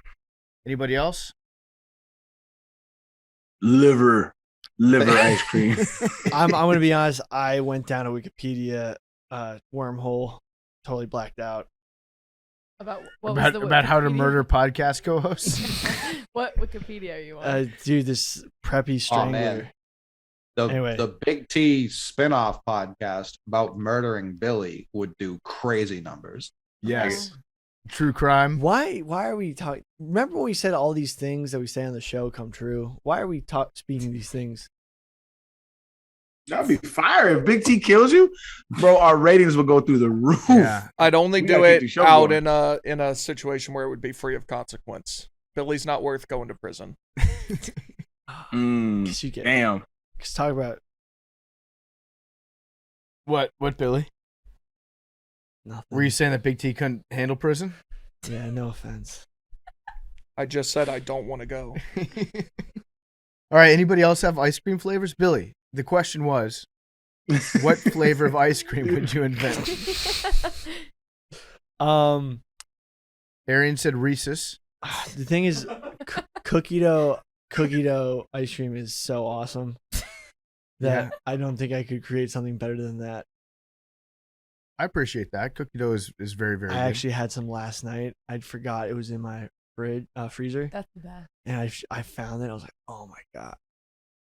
There's a pizza place right next to Toad's. I think I was telling you about this PFT when we were there, and they make milkshakes. And they used to put the mini Reese's peanut butter cups that were like really small, but they like kept them in the refrigerator, so they were kind of hard. And they would put them at the bottom of the milkshake, and then they would put Moose Tracks ice cream in it, and it was the best thing I've ever had. That's really good. And I would call it like something like "Look What I Found," because the first time I had it, I had no idea that the Reese's Pieces were at the bottom, and it was like the greatest surprise of all time. That's great. Yeah. Big T. I'm trying to come up with something that hasn't been done before. Uncrustable was such a That is a good one Yeah, because it that has is like good. all of the. yeah. What about like chicken and waffles ice cream? Ooh, I had With really syrup. good chicken and waffles Sounds- this weekend. Horrific. You No, actually, they have like brunch stuff where you put like ice cream on waffles. Yeah. Mm-hmm. I mean, That honestly, might be. Well, yeah, but like that's different than putting chicken in ice cream. Sweet butter, drizzle on top, maple butter. honestly, the only bad part would be the actual meat of the chicken. If you put like the outside, like Like the the skin. fried Yeah. chicken skin Mm. with the waffle, that would be good. Yeah. I'm down with the waffle. Let's workshop something around the waffle. Okay. Maybe like French toast ice cream. Oh, that'd be good. Does that not exist? That probably That exists. What about a Waffle House ice cream? So it's waffle bits. Oh. So it's coffee ice cream Okay. with waffle bits, maybe Awesome. a little bacon in there. Mm-hmm. Like a maple bacon. Bacon can get an ice cream. Yeah. Yeah, kid. Yeah, I like that. Wait, why do we like bacon and ice cream? We're not chicken and ice cream. Totally different. Because bacon is more of a I think it's because bacon simulates kind of the saltiness and the crunch of the chicken skin. The actual chicken meat might be weird Less inside the chewing. ice cream. Less chewing. it's more of like a I feel like bacon would also, it's like crunch might hold an ice cream, whereas like if you put Yeah. a piece of fried chicken in ice cream, it's probably gonna get soggy. like I've eaten vanilla milkshakes at diners with bacon, and that has been a great combo. Mm-hmm. I like the Waffle House idea too. Fair. Mm-hmm. Okay. Are we ready for the next one? Yeah. I'm so hungry now. I know. I'm not going to say who made us record at 12 today so nobody could eat lunch beforehand, but Oh no, I'm on the sorry. West Coast, dog. I had to get up at 9, Cass. Oh, sorry. It was because What? it's a Tired. joke. The It's a interview. joke, Billy. Okay, here. What's up, fellas? This Keith from Nantucket. About to get like super hot politically with like the midterms and shit, and that just pissed me off so much. I wish everybody could get along like Big T and Arian, but something I'm trying to do is not using the terms Republican or Democrat. So, is there anything that any words that you could remove from the national lexicon that you think would make everybody get along, or just society be a better place? What do you think? What words? I've got a word I would like to remove because I feel like it's lost all meaning at this point. Woke. I feel like woke is one of those words that like nobody really knows what it means. It's either something that has been used in the past to signify like paying attention to certain causes, and then now it's just become like a word that's used to denigrate people that are on the opposite got co-opted. side. Got co-opted as a pejorative now. But I don't think that it helps anything. It's usually just a word that is a placeholder for saying what other words that are really at the central part of the conversation. Does that make sense? Yeah.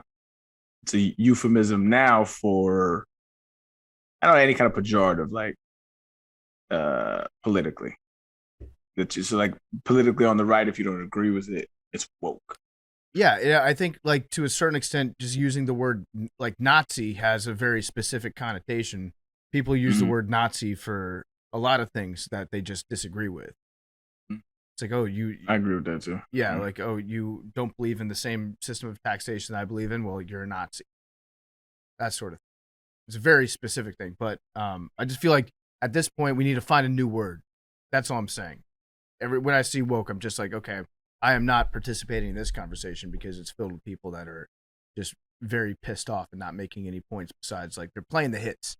That's what happens when you use the word woke now. Yeah.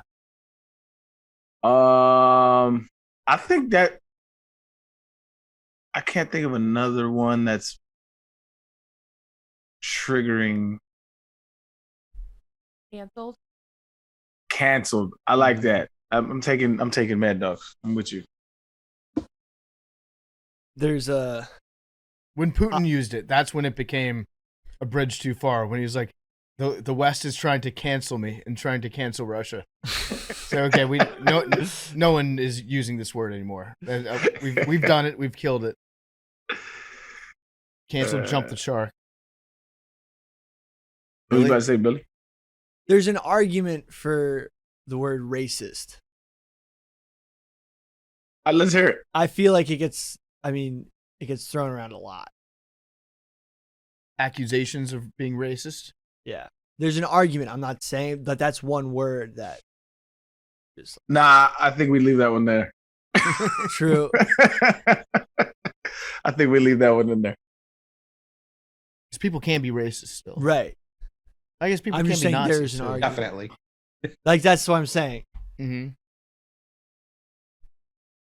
I went to my muted words on Twitter to see if there were any good ones on there that I've eliminated from my timeline, but most of these are just ones that, like, I was real sick of seeing repeated tweets of at a particular time. Like, official rideshare partner is on there because the Preds tweeted it all the time. That's a great set of muted words to have. Yeah. I can't think of a single time when I've seen that come across my timeline. You never need to see it. You never need to see that because it's always... What is it? The Preds used to always tweet out like, Uber's the official rideshare partner of Bridgestone Arena, whatever. So I muted official rideshare partner. So I never saw those tweets. Mike Golick Jr. is on here for some reason. Not his account, like the words Mike Golick Jr. My word, though, would be COVID. Just nobody ever say it again. I'm sick of hearing about it. There'd be a lot fewer fights. Just eliminate it. People would still get it, though. Not really. Yeah, okay. Oh, but we're bringing it back, though. Did you see? Fauci's making the rounds again. Midterms coming up. We're bringing COVID back. Okay. Because like Ukraine's kind of waning. Like we're bringing it back. I saw that there's like a new strain that we're supposed to. I'm sure. Yeah. Be paying attention to. About September, it'll get cranked up. Okay. Big T, keep going. I want to know what other words you. What have. else is on here? It's a lot of official rideshare partner is actually a brilliant one. It's a lot of hashtags, and accounts. What's it good? Oh, Darty is on here. I'm sick of hearing that word. Why? What is Darty? Precisely. I think that just summed it up. I think party. Yeah, I think we talked about this before. We do this every. I'm actually having a Darty, not this weekend, but next weekend. You're more than. What's for everyone to come. A Darty is a day drink party. Oh, day party. You guys said that. That's right. And there's also day jurors. Yeah. Now that's a different level of Darty. Hashtag WNBA vote is on here. I don't know who was tweeting about voting for the WNBA All-Star game, but I was sick of that. Automatically checked. Exactly once. Automatically checked by FLLWRS.com. That's those people who sign up for the see how many followers you gain and lose at one point and then tweets it out forever. Okay, yeah. Daniel Cormier. I don't even know who that is. Why don't you like Daniel Cormier? Who's that? He's a UFC commentator, also like a legendary UFC heavyweight. He's a very funny guy. He's too. awesome. He's awesome. Why don't you like it? I don't know. What is this one? This PFT. He's got all of us muted. I don't have you muted. Roman Reigns. Why don't you like Roman Reigns? I don't care about wrestling. SummerSlam also muted. Via IG. So any video that comes up that says like via IG, I don't care. Wine Festival. And then it's a bunch of at Fifth Third. That's another Preds when they tweet Fifth Third shit all the time. What about Wine Cave? Bass Pro Shops. What? So the accounts are when people would usually do sponsored tweets. So that's what most of those are. Mountain View Chevy. You don't have people making an honest buck. Big T. Yeah. This is capitalism. NutriShop Knoxville. Yeah, it's mostly just stuff. It's mostly stuff like that. I could listen to you say your muted phrases all day. I really could. Yes. Hashtag calves. Hey, Don't care about the calves. we're playing in our playing game So tomorrow. you just don't see Jeff D. Lowe's Twitter at all. No, I see Jeff's tweet. No, because he's very conscientious about using the correct hashtags. Yeah, he'll be like, let him know. Hashtag Love Island USA. Whoa, hold on now. What's up with that? I don't watch it, so like why would I want to see tweets about it? You know? That's the greatest reality TV show of all time. Most of these aren't like things I dislike. It's just shit that I don't know or care about, so like I don't want to see tweets about it. But how often were you seeing tweets with hashtag Love Love All it Island takes is USA? one. Often enough that I didn't do it. Safe Moon Army. Who's that? I don't know. It's a crypto. Hashtag Yeah. SEC this morning. Sorry, Peter. That's Peter Burns. Wow. There's a bunch on there. here you go. UWCL, that's the Women's Champions League. Not that I don't support women's athletics. It I sounds like it. absolutely It do. very much. I absolutely listen. You can say a lot of things about me. I went to Connecticut this year for a Lady Vols game. You can't say I don't support female athletics. You just don't like voting for them in All-Star. No, I just don't. I don't watch the Man City women's team. So when they're tweeting about the women's team, like I don't know what's going on. So like I'd just rather not see those tweets. Well, maybe if they weren't muted, you'd have a better idea what was happening. I don't watch the team. So. Although they do have Bunny Shaw now, who played at the University of Tennessee. I know a lot about women's athletics. I support women's athletics. Maybe I'll watch the team now more. Do you have any muted words, PFT? I'm looking mine up right now. Does anybody else have some? I do. I got one. I'm not gonna say on air, but the other one, I got two. It was I don't know what that shit is called. TMZ. I got TMZ muted.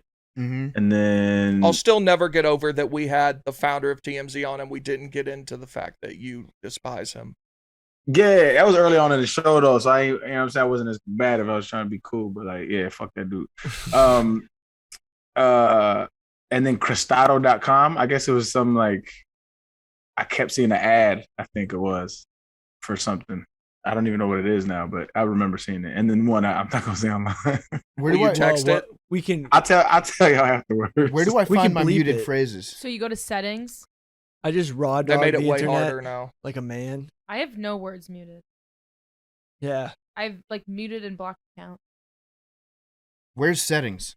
So if you scroll to Scroll the side, down on the like side. go to the side where Boomer, Oh, you yeah, can't you find gotta settings scroll. on Twitter. You No, I on gotta it all scroll day, down. bro. I gotta scroll down you here. have, you have 1 million followers on Twitter and you can't get Also worth noting, the two survival guys had big trouble getting in and out of the Zoom. Yo, Are we gonna leave that last part in? I think we please, should. dude. He was just staring at it. He's like, "Do I hang up?" PFT, how many muted accounts do you have? I'm still trying to Because find... I have 149 muted words, but 5,200 muted accounts. I know that Oh, My God. 5,200? Yeah. I muted. If That's I- probably up there. Do If you I, follow that many people? no, it's just if I come across a tweet I don't like, you're just muted. Correct. Do you have a lot of blocks? Not that many. Mute them. Oh, I only have 2 muted words. And it's both from the same TV show. Hashtag The Undoing and then Undoing. Because I was getting caught up on it. I didn't want to see any spoilers. That's it? Yeah. Now I've blocked a number of accounts. Most of them are just the bots that reply with like their t-shirts. If I'm wearing a t-shirt or if I like put up a link to a t-shirt or picture of a t-shirt, there'll be like hundreds of people that reply sometimes. and they're all bots saying, "Oh, if you like that T-shirt, you can get it here." Hate But that. it's some like random, probably scam website, so we just block them. I've muted age well, like, because there used to be a time on Twitter where you could just say something. This and people didn't would be age like, well. This is a joke. Now, if you're just like someone swings and misses at the first pitch, it's like, oh, Joey Gallo sucks. And then 2 seconds later, it's a home run. It's like, well, this didn't age well. It's like, I don't really care. He sucks. Like, he sucks and I hate him. Like that. I really don't care if he did something well right after I said this. Billy, you have any muted words? Nah, raw dog the internet.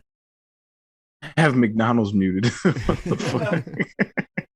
No, that makes sense. They're big into integrated ads. I thought it was funny that you just had a cheeseburger as we were going right into the interview. You just took a bite of a McDonald's cheeseburger. I don't think they probably haven't had a McDonald's cheeseburger ever in their lives, Donny or Ray. No, they probably have. You think so? Yeah. There's one. I mean, they like went to college. Well, something that like Ray went to. Ray was a pole vaulter at Oregon.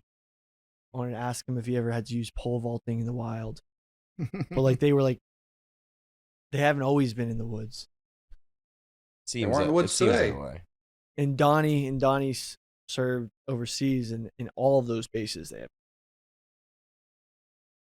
Fair enough. I'm gonna mute official rideshare partner, dude. That's a good life hack. I will never need to see that. Where are we? Sorry, settings. Settings, and then you just search mute. Oh, search mute and lock. Mute word. Mute word. Got it. I don't have a mute word. Lock account. Official rideshare partner now muted. All right, we have any other voicemails? Yeah, we got one more. Hey, what's up, guys? Love the pod.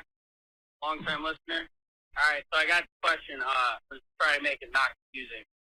So if you split up all professional athletes in sport, kind of put them in like a group, maybe take like the average people, which athlete would be the best at all the sports?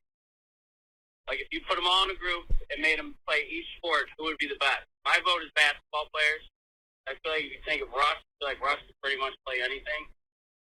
Football and baseball. I mean, give him a little couple whacks and the baseball field could be good. But yeah, but you also got to think of like pitchers in baseball too. So yeah, let me know what you guys think. Thanks. It's a good question. So I feel like this is one that Coley's probably thought of, knowing Coley's brain. I don't think it's a good question because I think it's obviously basketball. More so than football. Yeah. No, it's not. Of course it is. I feel like being giant, being No. like 6'10", 6'11", is not necessarily That's a an small. That's a small amount of them. Most of them are between 6 feet and 6'6". Like, and Yeah. I think that lends well to the rest of the sports too.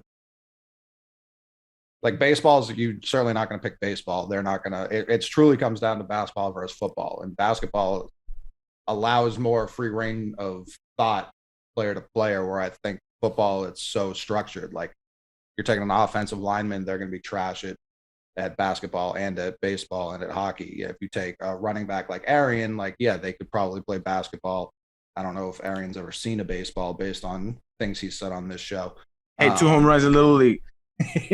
Play for the Texas Rangers, bro. Let him know. Hockey, I feel like it's a deep fourth Yeah. here. So I think it is basketball, but allow me to pause it for 1 second. Almost nobody in any other sport is going to be able to play baseball. It's a completely different skill set. So if you take a baseball player, like, I mean, they're still professional athletes. Like most of them are probably like fine at basketball, like could probably figure out how to play, some position in football. I think it is basketball because those guys are the most athletic, generally speaking. But the most lean too. Like it's a different, like football guys are so bulky. But the baseball players can do the hardest one. So I think what Michael Jordan baseball players would be very good at golf overall too. I think True. baseball players play the most golf Yeah. of any other profession. Well, Even basketball players have gotten super into golf. I don't know if it started with the pandemic, but J.R. they're Smith. like everyone focuses on Charles Barkley, but like every basketball player I know of also plays golf now. I think I think rugby players would actually be up there, professional rugby players, because you have to be able to tackle, you have to be able to run, you have to be able to throw, you have to be able to run for extended periods of time as well. So, but are we talking about like would be the best at the 4 major sports? If we're limiting it to baseball, basketball, hockey, and football, I would say football. I would say football overall. I would say football. Are there 4 major sports? Are we just throwing hockey out? How is that a major sport? It's a major sport. I mean, they fill arenas. They have a national league. Small ones, yeah. Well, basketball ones. Dude, Yeah, half of them are the same arenas, dude. Half of them are, yeah. But I'm saying, like, it's really not played globally. you could. Oh, It's absolutely Avery, played globally. I've been watching Whoa, Avery hang just on wait now. for the thing that was going to make him Hang speak on up. now. The 2 It's continents absolutely completely played just globally. say we're all set. It's very much played in Europe. It's very much played That's all it. over the world. Football No, isn't played globally. no, it's not. Northern Hemisphere. Hockey is not played in Africa. It's not played in the Middle East. It's not played in Right. South America. Right. Probably played a little bit in Australia, but not a lot.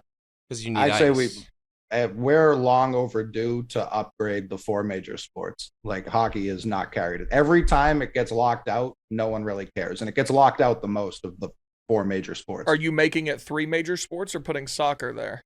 I have been saying 3 major sports for a while now. I'd almost be more inclined to move a second football. I think college football is our 4th major sport. No, I mean college football is infinitely more popular than hockey, but yeah, no, I mean that's true. but if we're counting college football under the umbrella of football as a whole, then yeah, I would nominate soccer. Are we talking about America? Yes. I think 4 major sports is international. I think because the Yes, NBA soccer has to be. Yeah, Soccer has to be. If it's I agree. international, soccer's in there. Oh, I was talking just because when we say 4 major sports, like it's the North American league. So like, well, that's because we have the biggest leagues, but we do not have the biggest leagues for soccer. They are all overseas. Right. Ours is a minor league league. Okay, but if you're talking domestic, hockey is a top 4 sport. I don't think it's more domestic popular United than States. soccer in this country. In the United really States, Really? absolutely. So absolutely. let's break it down this way, okay? That's interesting. Hockey versus soccer. Which one's more popular in America? Like hockey is completely. I know Big T's from the South and he likes the Predators, but that is a rarity. Like it is not big in the South at all. If we're breaking it down sport by sport, we could take hockey. Say hockey players would be the best at hockey. They would probably be the second or third best, probably third best at baseball. They would probably be first best in lacrosse for sure. Well, no, but we're sticking to 4 major. On the ones. 4 major, okay. Hockey players would be the worst at basketball. If you've ever seen hockey players play basketball, without question, the way that they run is just awful. And then they'd probably be the worst at football as well, right? Yeah. So that to me says hockey is the worst choice. Baseball players, they'd be the best at baseball. So let's just eliminate the sports that they actually play. Baseball players would probably be the 3rd best at basketball. Who right? would be better than? Yeah. 3rd best at football. And probably 2nd best at hockey. Because feels like a little racial profiling, but no, but I'm talking about like they swing and they have hand-eye coordination for hitting things with sticks. Okay. And then all right, basketball would probably be the 2nd best at football. Yeah. They would probably be the 2nd or 3rd best at baseball. And probably the 2nd best at hockey. 2nd or 3rd best at hockey. Mm-hmm. So it's really how do you feel football would do in those other sports? Yeah, I think football would have a hard time with hockey because you got a lot of big boys, and big boys on skates sometimes doesn't work out. But they could be good goalies. They could be great goalies. Good point. Aaron Donald playing goalie. I don't think that's true. Imagine Aaron Donald playing goalie. By the way, I saw Aaron Donald do an agility course, and that guy is extremely agile. Oh, yeah. He has good feet. Great feet and very flexible hips. So if you, all right, I looked up the numbers. So it only really counts soccer wise if you're counting like U.S. people watching the U.S. national team play. which is on Why like a is national that the only scale. way that it Why? counts? Well, because like MLS doesn't get as many as hockey does, like views wise. I don't. Like, I'm I talking think about, that might not be true anymore. No, I looked it up. Certain markets. Right. I'm saying like if you count it from a national scale, watching the national team, soccer gets more views than hockey. So what I've noticed about soccer fans in the United States, they're big go watch the game people, not as much watch it on TV. That's true. Like they like to participate in like the hooliganism culture where it's like everyone Right. puts the scarves on, they chant, like they try to replicate like what they do in Europe, which is just. Do we have a soccer league? Like a Yeah, MLS. Yeah. It used to Yeah. be like a joke. Now it's kind of like it's a top Like a 10 league lower in the mid-tier world? league. I'd say it's a top 10 league in the world probably. Okay. Premier League, What's- Bundesliga. what's like the major soccer league in the world? Premier what's like League? What's in the England. NBA? The Premier League, which is England. Premier League. It's like Premier League. I would say second, probably the Bundesliga, Bund- maybe. You think that's number or two? Serie A. I would say Serie A. It's those three. Serie Then- A, And what La Liga's for? La Liga, I would say would Yeah. be 3 or 4. There's too many. See, that's why I don't watch Quick- soccer. I don't know what to. There's too much. Quick too many. question. Too many The choices. French league is pretty good. What's the- Ligue 1. Eh, Is the it's better than the EPL? MLS. Yeah. But Is the EPL Premier League. that's the Premier League? Yeah. Okay. But yeah, after those, like the MLS has good players in it now. I think China's got a pretty good league because they pay a shitload of money to Yeah. like guys that couldn't make it. Portugal has an EPL. okay one. No, I think we dust Portugal. But Where is- but that's what I'm saying. Like after those first like 5, like the MLS it's not on that level, but it has It's- good players. It's definitely top 10. Better. Wait Yeah. a second. Does Ronaldo still play for Juventus? No, he plays for Man United. Oh, He slapped that child. yeah, that's why I realized. It's like, wait, he was wearing red. Does Juventus? What league do they play in? Serie A in Italy. Oh, okay. And then there's some good South American leagues too. Yeah, that's Hmm. true. But yeah, MLS a top 10 league in the world. All right.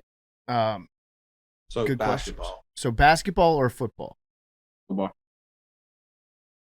I'm gonna be honest. Some basketball players are so large. I think it would be detrimental in other sports. Yeah, I think it'd be bad in football. I think if you And they goofy, bro. They Yeah. goofy as shit. They're the most fluid athletes of all of these by far. No, they're not. Yes, they are. Okay. What do you mean? I see them. I know them. Like they have Okay. a specific skill set. Football's skill set translates more athletically, in my opinion. Football, like you're not counting kickers, you're not counting punters. you're not No, counting no. I don't linemen, count like- them in real life. Right, but that's part of the argument. Like, there's none of that in basketball. Like Kendrick Perkins is more athletic than most, like half backup quarterback.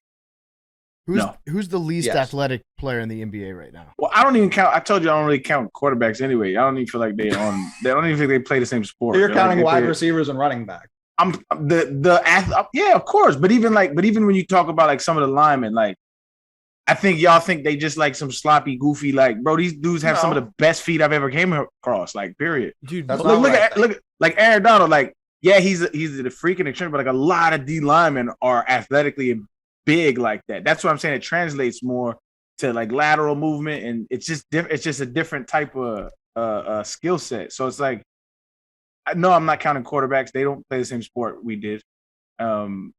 Kickers, same. They just be chilling, listening to music, kicking all day. Pretty sick. Yeah, I mean, dope gig if you can get it. Till you Um, miss. Until you miss, your leash is real short though. But with basketball players, like I guess because it's my experience with them. Like when you meet them out and like you do other things other than basketball, they look unathletic. It's really weird, actually.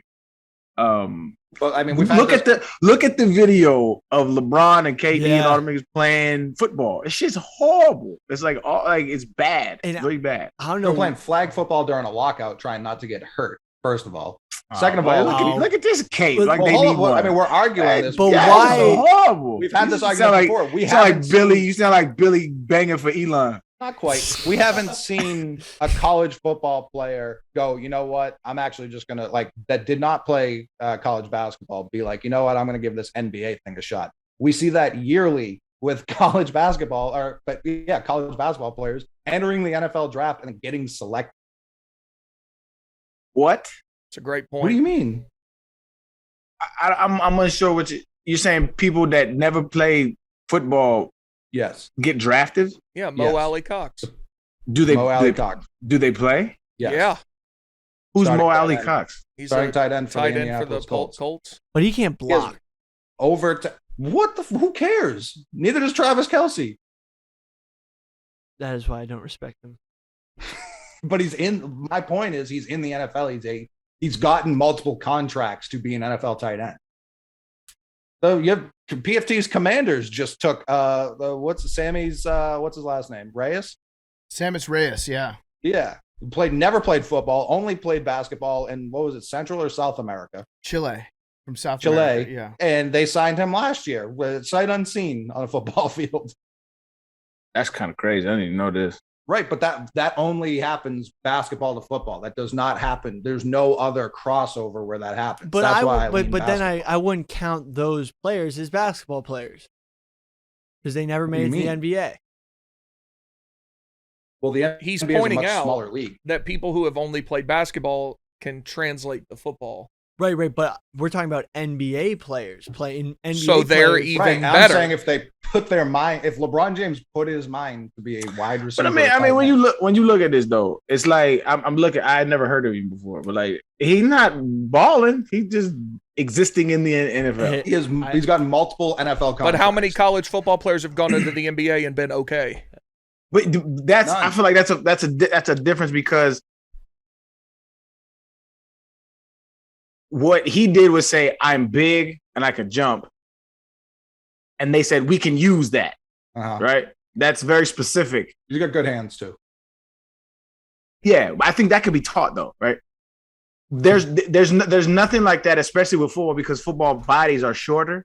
That there's no skill set that translates from football that says I can use that in basketball. You're just going to be. They're worse athletes.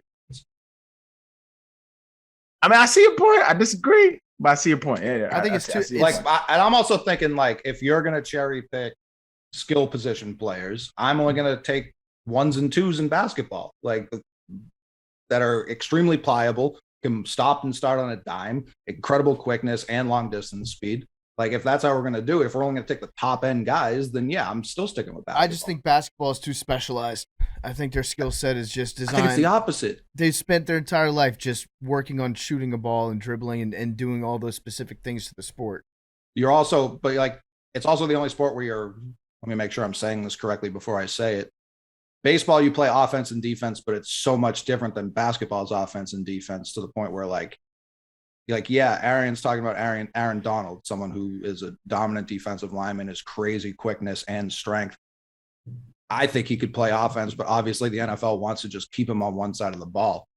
Whereas on basketball, you truly cannot play if you can't play both ways. And playing defense in basketball is not the same as playing offense in basketball, obviously, but the way you have to move your body, the way you have to bend, the way you have to turn around, box someone out who could be 40 pounds of muscle heavier than you. That's just that's how the sport is set up, though. That's sure, but that's my argument to him saying they only have one type of specialization, which I do not think is true. Trae Young would disagree with you that you can't. Trae Young is yes, there are for sure exceptions. I think the athleticism and the toughness it translates to any other sport better. Like football does, it translates to any other sport better. Because they're so they're just like prima donnas. Yeah, man, they prima donnas, man. You know what I'm saying? Like, it's just I don't know. I think it's actually a good question. That's where if they didn't have guaranteed contracts, maybe they wouldn't be as soft and pampered, but they do. Facts. Well, I think it's also the culture around basketball, especially like the AAU shit. Like growing up, it's like you treat 14, 15-year-olds like superstars when they're that young. They start to believe the shit. 1,000%. Yeah. That's why I argue LeBron is not as much a basketball player as he is like a Macaulay Culkin child star. Like you can't look at him like a NBA player. Like he was on covers of magazines when he was 13 years old. Like he does not have the same world as everyone else. Yeah. And he fires his coaches the day after the season's over. Every time. Did you see what time he had his meeting today? No. I missed that. So when everyone gets eliminated, which the Lakers did a week ago, they have Big T, what's the word I'm looking for? They have like checkout meetings at the end of the year. Exit interviews. Yeah. Exit meetings. you. Yeah, I should have asked you. You invented the exit interview. They have their exit interviews, and LeBron's was at 9:15 this morning. The next time was 1:30 in the afternoon. Not because he needed 4 hours, because he had to he wasn't sticking around. Like he did his at 9 in the morning. DJ Augustine's at 5:15. Like he's making the Lakers front office come in for a full 12 hours just because he wants to get the fuck out of it. Love it. That's crazy. Yeah, he's different, man. He's definitely different. All right. Well, thank you guys for listening to this week's Macrodosing. I think we learned a lot about each other. Billy actually left. I don't know. Why'd he leave? Well, he says that he has a big trip that he has to go on doing some interviews, which is technically true, but I think he just got bullied out of the room by Big T. That's what I think happened. No, we don't support bullying. We don't, but when it happens, you got to call it out for what, like, you just alpha Billy. He was a little rattled. He is. All right, we'll see you guys on Thursday for nano dosing. Love you guys, and talk to you then.